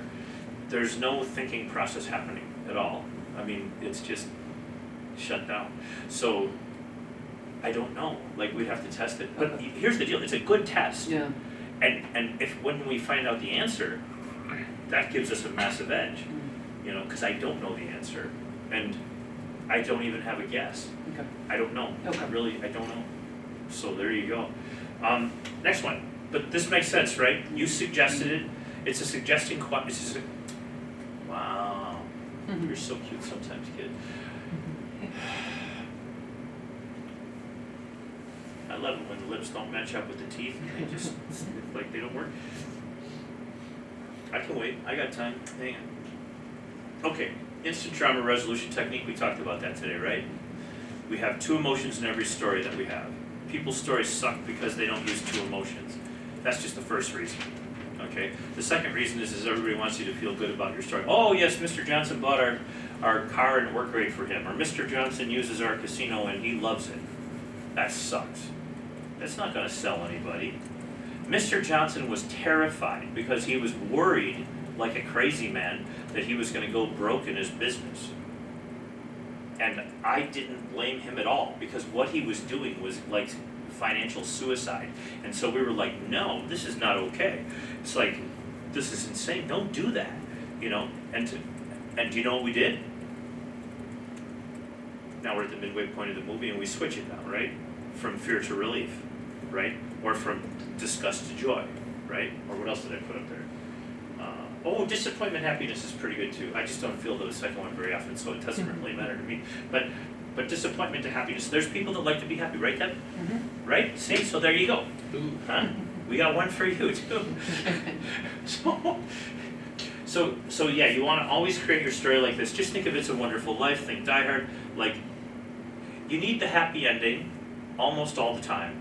Okay? Almost always.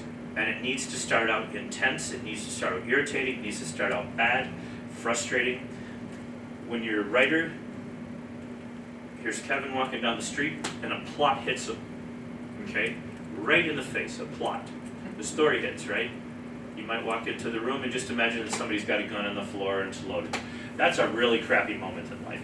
And so you're like, oh, that's very interesting, okay? And so you go, okay, that's a plot hitting a person right in the face, okay? That's how you do a movie. It starts out challenging, and then you want it to end positive on average, all right? Especially if you're in marketing and sales.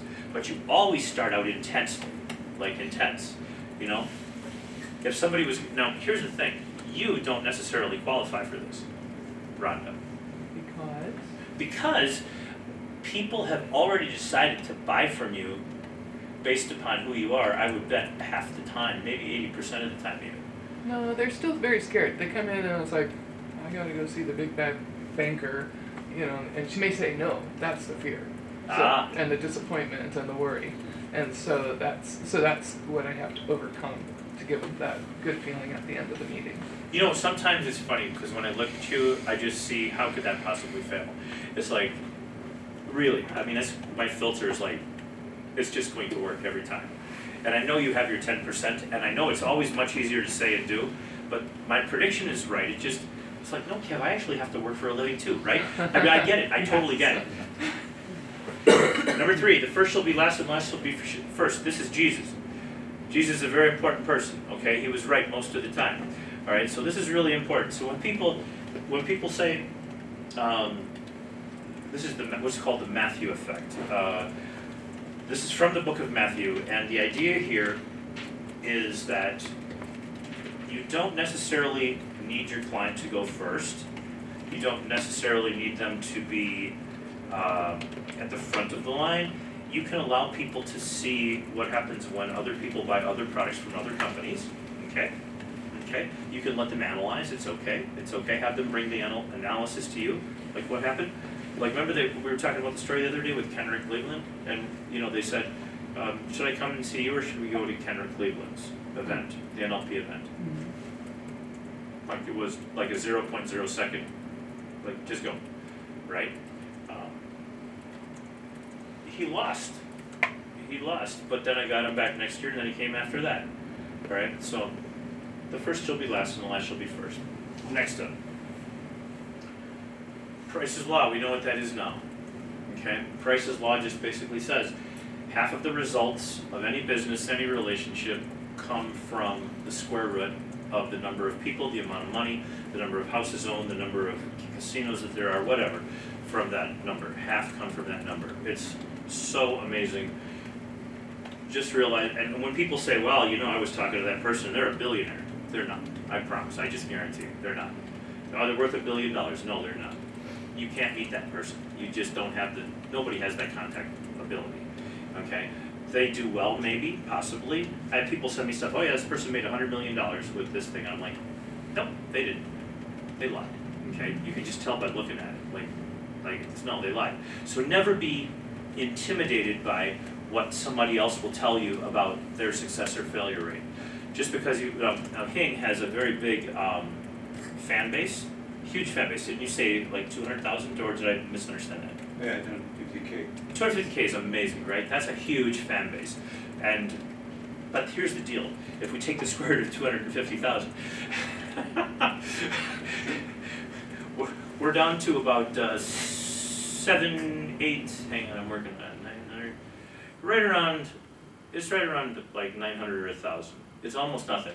So it's like, whether you have, you're gonna get 1,000 people out of there to be half of your business. And that's important. It's really important. And it's an advantage that most of the people in your field don't have, certainly not nearby where you're at. And nobody in the United States has that kind of a following. Nobody. Your following, I'm betting, I would bet a lot of money, is better than any NLP trainer on the planet. 200,000 people. Nobody's got better than that. Who's got better? Nobody. I can't think of anybody. Not quickly. No, nobody does. So it matters. It's going to matter. It'll make a difference, but it's not as important as people think. Okay? So it's not like you would want to get excited long term about that stat. The stat that matters is how many people these people tell. That's the deal, right? So it's in Contagion, there's two kind of networks, and online networks are almost irrelevant. We call them weak. But weak matters, by the way. Weak matters. Because if somebody's on your Facebook, it does matter someday they're going to come through for you or you'll come through for them for something. Okay? So those weak networks do matter. But outside of online, now you have these stronger networks. The only immunity that you have from contagion, we were talking about divorce, did we talk about that? 75% greater chance, or no? We did that on video. Yeah. Okay. I don't have a freaking flip chart. Okay.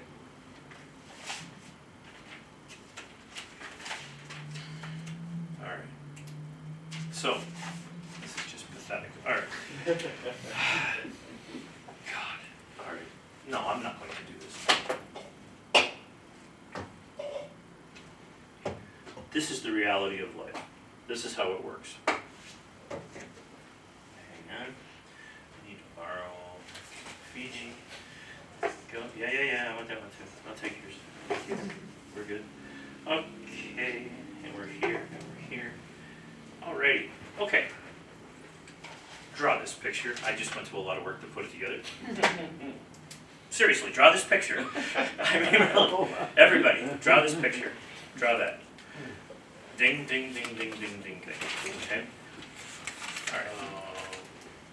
As soon as you have it drawn, I'll be happy to talk. I get paid the same no matter what. You got it? Is it like we're drawing like they're buildings? God, I'm just gonna hit you. I'm linear. I'm very freaking linear. Put that on a piece of paper, then put 3 here, bing, bing, bing, ABC, and then put 3 here in these exact positions. Copy that on paper. Don't write Coke or Diet Coke or Fiji or something. Just put the circle. Put the. Got it. I need an aerial view.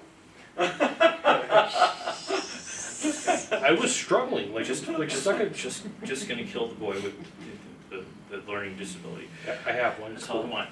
Okay? Alright. So here is Kevin. Alright?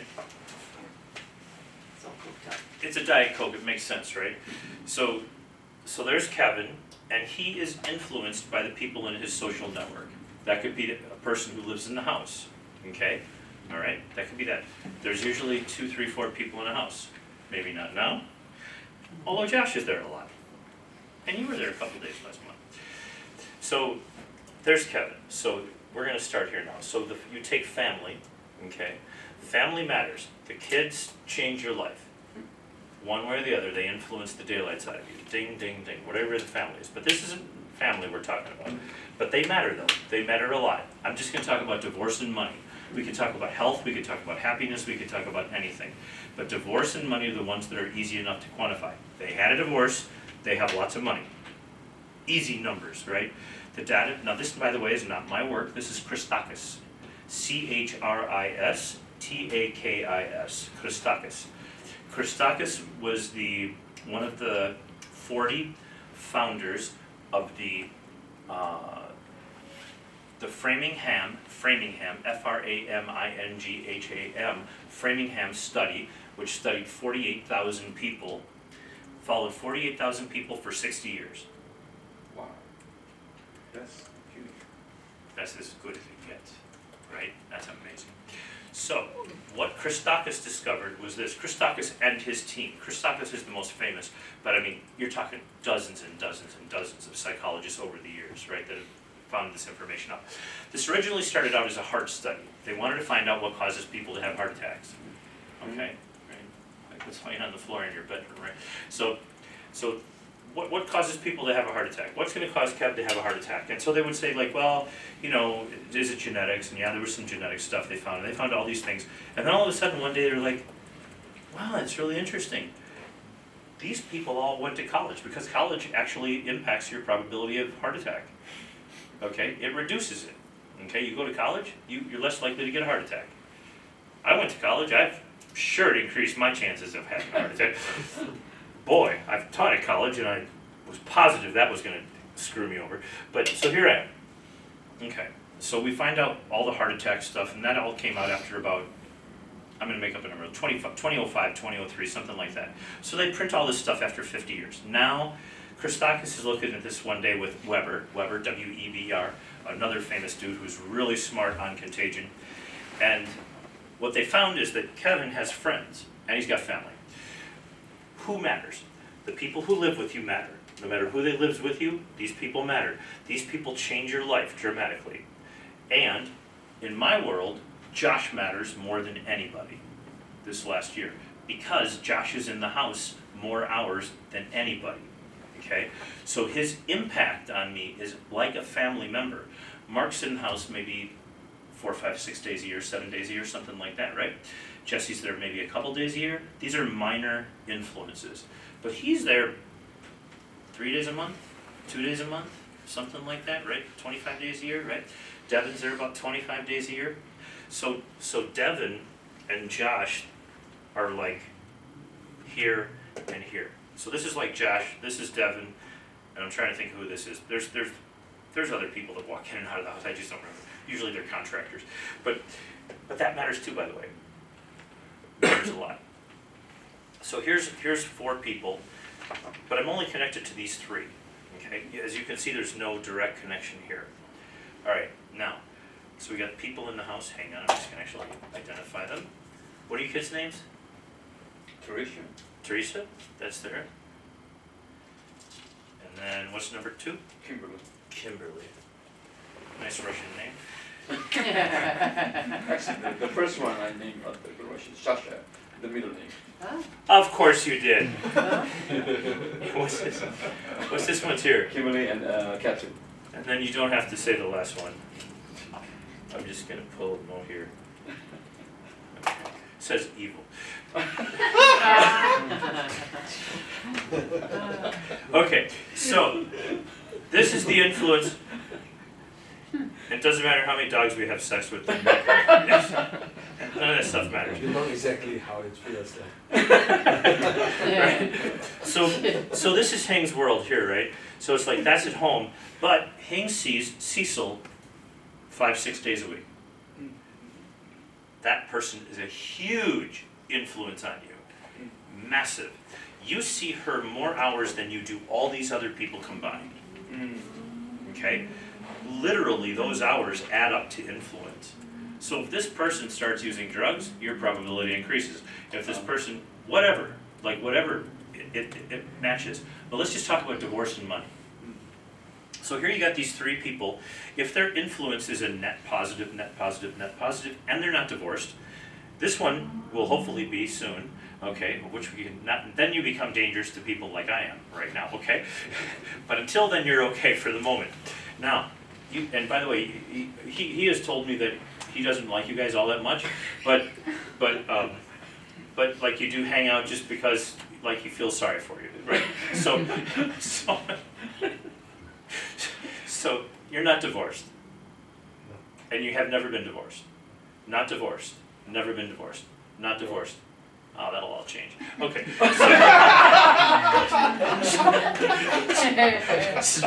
So here's how this works. So yeah, this is way cooler than doing this with my family and friends. We are 3 stronger than 1.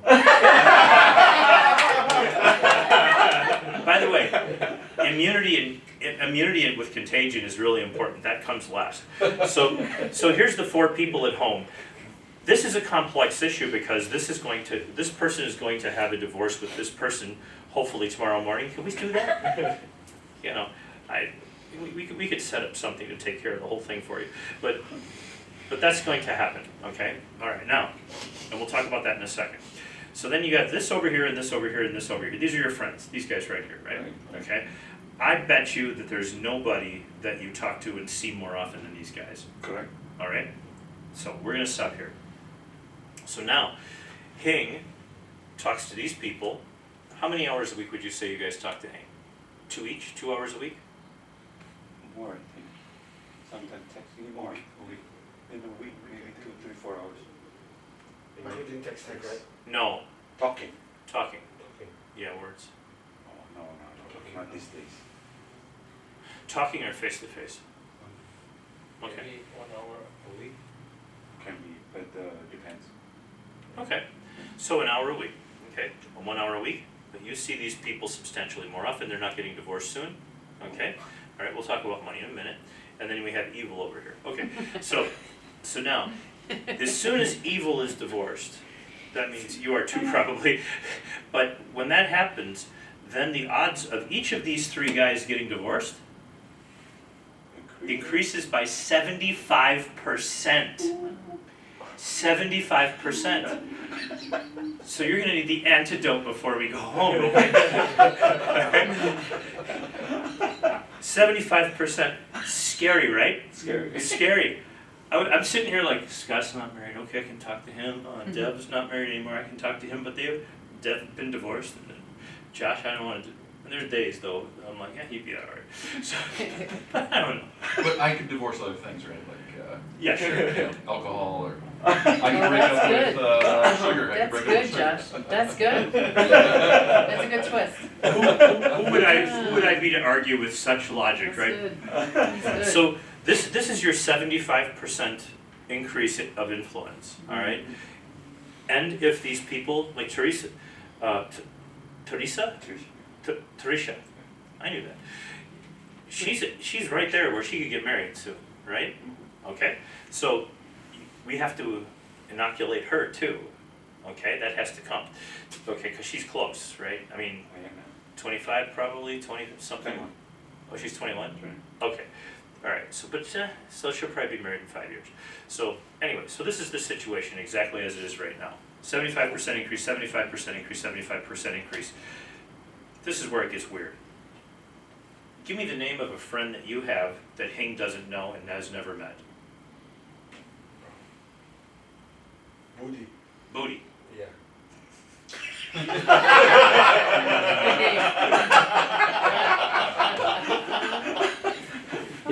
He does have that one track mind. Rocking everywhere, rocking everywhere.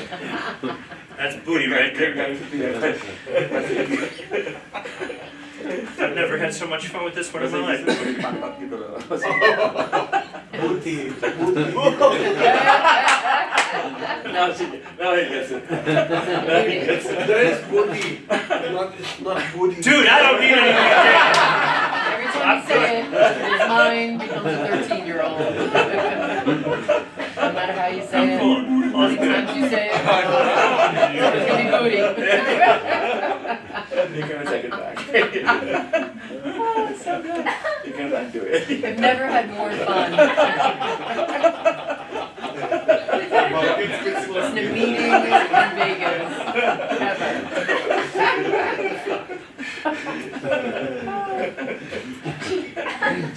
Okay then, that's how this is supposed to go. So, I'll kill you. So, one friend that you have that's not booty, that Hing does not know. Only. Praise God. Very good. That's good.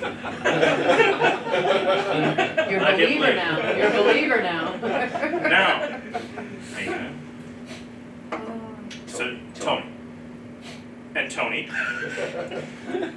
And here's another friend that Hing does not know. Agnes Monica. Monica. Huh? Monica? Agnes. Agnes? Agnieszka. If it's Polish, it's Agnieszka. And they're always cute, really, seriously. Blonde hair, gorgeous. So, no, it's fine. I like, actually, now I think about it. Well, anyway, so, hang on, let's get this all set. So, here we have this line over here. So, you guys are all frontline people to Hing, Hing's frontline people to you. 75% increased chance of divorce. Watch this. Booty and Tony and Agnieszka, who are friends of each of you guys, their chances of divorce the second he signs the paper is 33% more. Is that wild? Just do that math in your head for a second. Is that cool? That's fascinating, right? Right? So, remember all those years I wrote articles about, like, you really got to be careful who you choose for your friends? Really? Because it really matters who you hang around with, you know. If you get stuck with Scott Bell coming to your house 3-4 times a year, boy, you're in trouble, man. Chances you doing video. I think the last time I went to Kevin's house, we shot 8 hours one day, We did.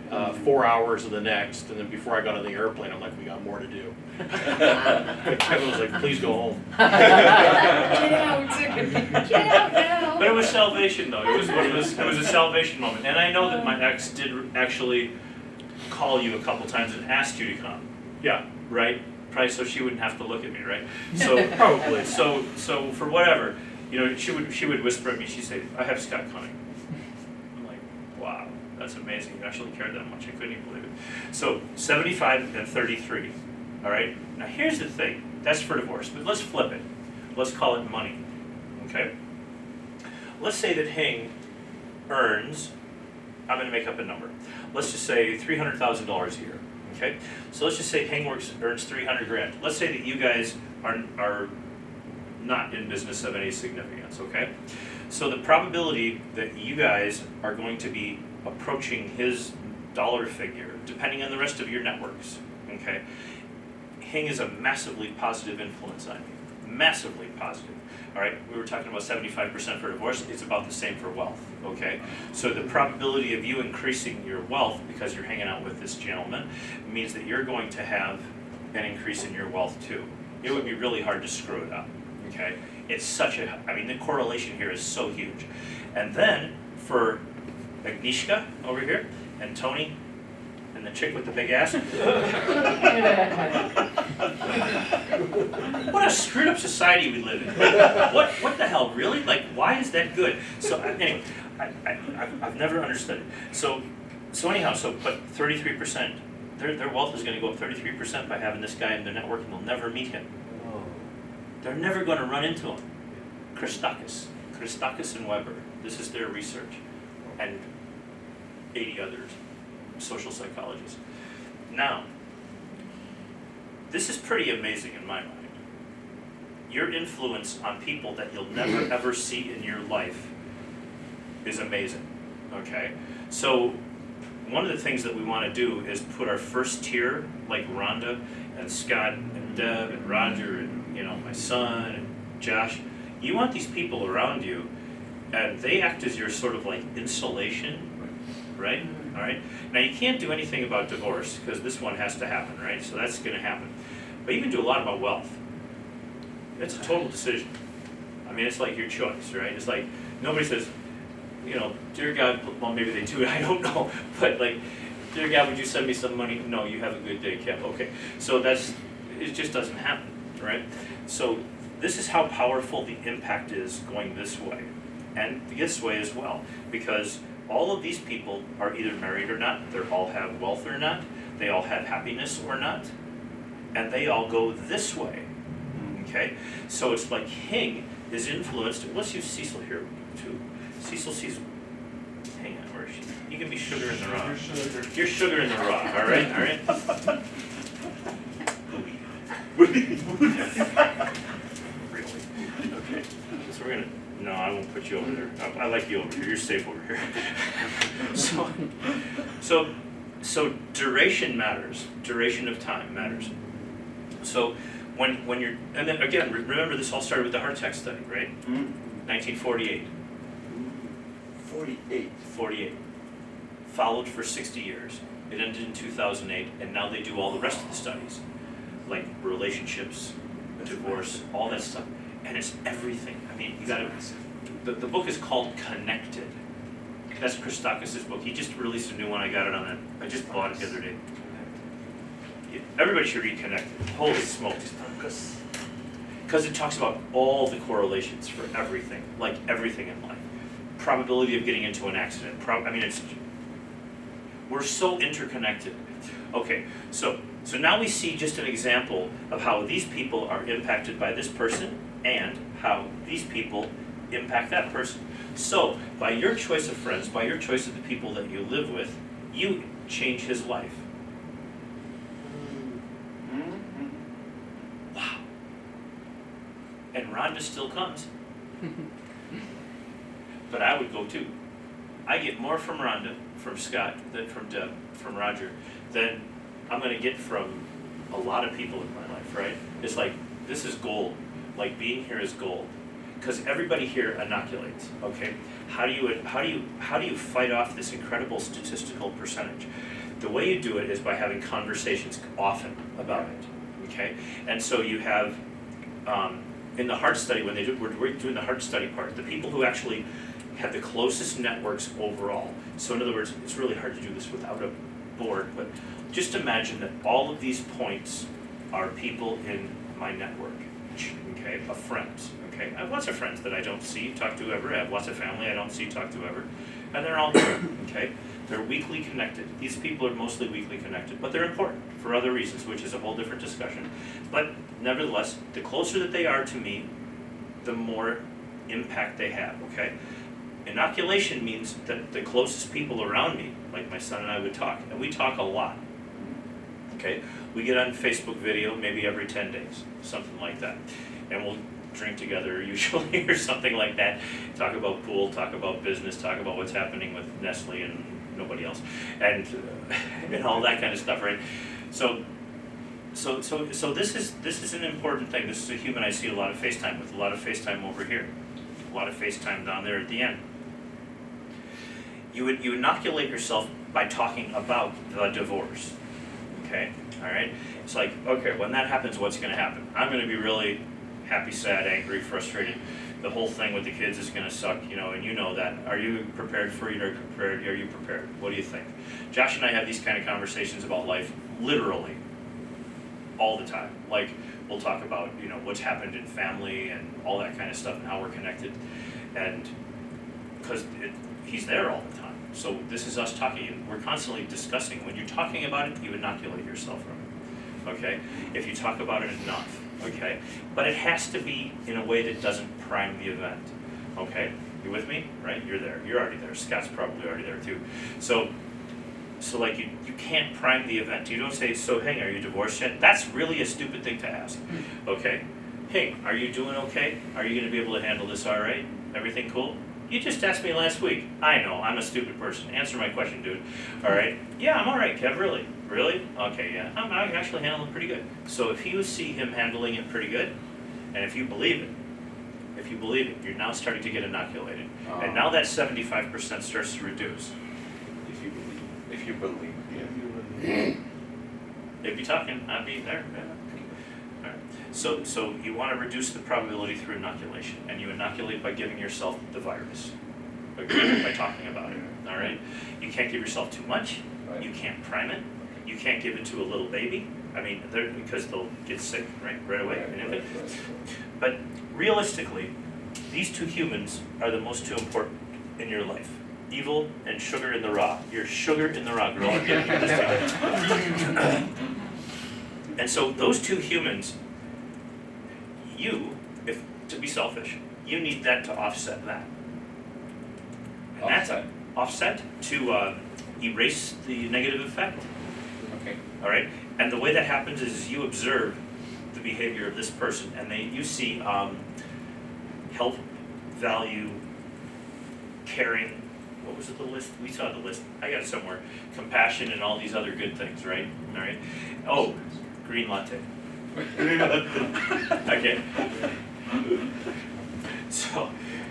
So we got sugar over here. We got evil over there, and this will break off a lot of that right there. You give her a raise next year is what I would do until a couple, 3-4 years past the divorce time. Really matters. It's huge. The kids' impact is substantially less, although your kids are older. But the fact is that even though they live with you, you don't spend a ton of time with them. Probably, do you? 3 hours a week? More. You spend more than 3 hours a week More. with each kid. Yeah. More. Really? Yeah. Of course, Kevin. What are you, stupid? Yeah.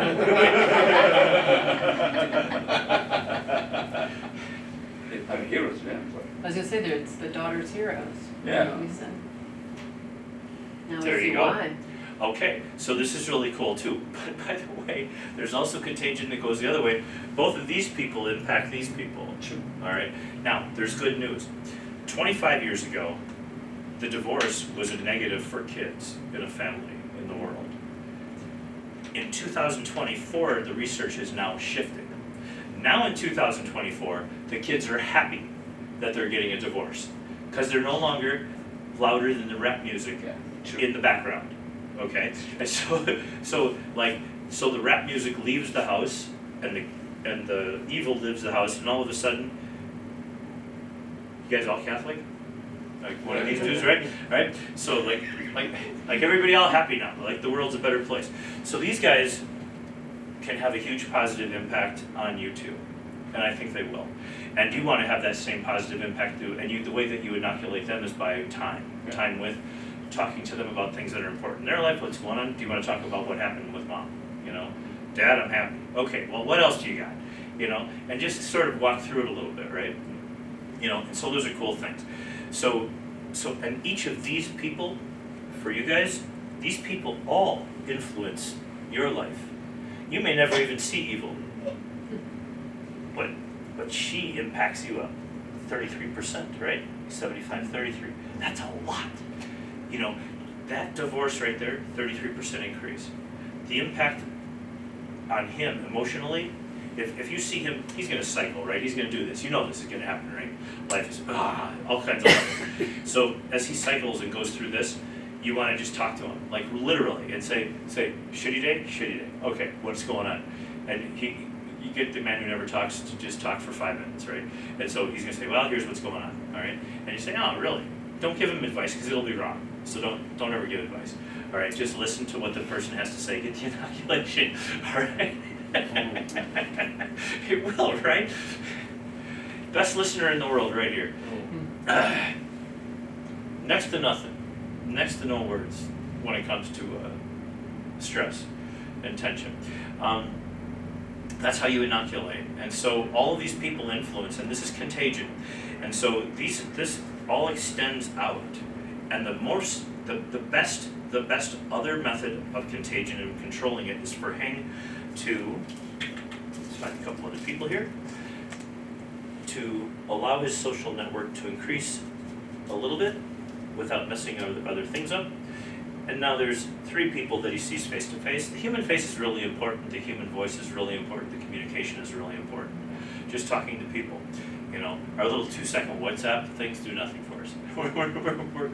We're not getting anywhere with that. But if we kept in touch, actually back and forth, video, especially video, or cute photos of how we looked 5 years ago, any of that stuff, those are things that actually do help. So by expanding positives, and you really look at people for positives, like what are the positives for this? You don't want to shut somebody out because they had bad stuff happen to them, okay? But there are people who evolve past that, and then all of a sudden, they are a strong influence on you. Deb is a very strong influence. She's just got that demeanor, right? So just having her in the network makes you stronger even if you never see her again, right? That's cool. Now this does go out more, this goes further. It goes 75-33 and then it's down to about 12. You can read about it in the book, but it's still relevant. I mean, it's still relevant, and all the way over to here too. A lot of times people go, why the hell is life sucking so bad? Well, this is why. This is why. You know, it's like people like, well, you know, this happened to whoever. I mean, it doesn't even matter who it is. But it's like, and here's who the person was surrounded with. And you're like, is there any surprise? Right? You're like, it's a disaster, right? And these people out here tend to be like these people, so the impact is greater. And you're like, but Kevin, we don't talk to them ever. But you do, because it comes through in your voice, in your demeanor, your communication with, in this case, Heng. And you literally will communicate words and phrases and sentences that your friends communicated to you, you'll say them to Heng. Similarly, Heng will do the same thing back, and that'll go on to their friends too. Sure. And you literally change the world. My friend Devin came over the other day, sure, 6 months ago. And one night we're talking, and he says, Kev, he says, you have no idea how many people you've saved their lives or changed their lives in this world. He says, you could fill a football stadium. And I'm like, okay. And then I thought, well, we actually been to the stadium, you know, but it wasn't full. You know, it's like, so, and he's like, no, really. He says, because it goes, people talk, and we all talk about it. You know, we were talking about contagion just a few nights ago, and he was asking about the exact statistics and all that, and I said, just read the data. It's undeniable. It's impossible to not be shocked. And Christakis and Weber go into more inoculation stuff in the book. I have a meeting with a client. See, they have one of those not so nice people, like the evil. yes, Right? How much influence do they have over my meeting if they just talk to somebody that I'm going to be meeting with? how often do they talk to the person? A lot. More than 2 hours a week? Probably. Oh, significant. That could increase or decrease the probability of a good relationship maybe by as much as 10 or 12%. So from an efficiency standpoint, I'm an amazing person, I give an amazing presentation, none of it hits, simply because they talked to evil before they met with me. That's an absolute fact. That's how the world works. Okay. Yep, yep. It's one of those things that you don't want to talk a lot about in public because it's so painful to see. Sure. But when you actually look at your own life and you look at like some of the things that happen to us all, it's like, that's the deal. Like it's, you know, and like dad and mom, you know, they're out here, you know, and here's what happens bad, and mom's there, dad's there, Uncle John's out here. But really, this inner circle to this person is brutal to break through. It's almost impossible, and that's why that inner circle is so critical. And so all we can do is to try to make a better, stronger inner circle, which is why when you think about it, it's like we think about who's in the room today. It's like, you know, we've got friends from, what, 7,000 miles away? More. It's not my fault. 10,000 24 hours flight. So Oh, a long time. Really? I want more money then. So, that's a long flight. That's like going to Australia. Oh, man. What did I get myself into? Yeah. We'll talk about it. So anyhow, so this is why bad stuff happens. It really is. It's not accidents, it's not luck. It's just, that's what it is. And the influence of these people on this person and these people here on these people bleeds through. And so their habits, have your, like, your friends, the two that have the earrings and the tattoos, Yes. and the pool players, the nice people, they replicate each other's behavior perfectly. I mean, well, they're married. Yeah, right? And by the way, nobody else's tattoos are gonna match up like theirs, so they're not gonna get divorced, okay? So it's cool, but what's really cool is that when they were being picked on by the bad guys, you got angry, which means you love them. You know, it's like, that's a cool thing. It's like that, these two have each other, and then they have you right here. You're in first tier, which is pretty cool. And all the actually, all the team guys on your team and the girls on your team, that's like, that's actually probably in the office, the social structure at the office, those two things are huge. And actually a bigger influence than a dad or a mom at this point in life. But we'll be okay. It'll be all right. So this is how it all works. I have no idea whose drinks everything was, so we're all going to throw it all away.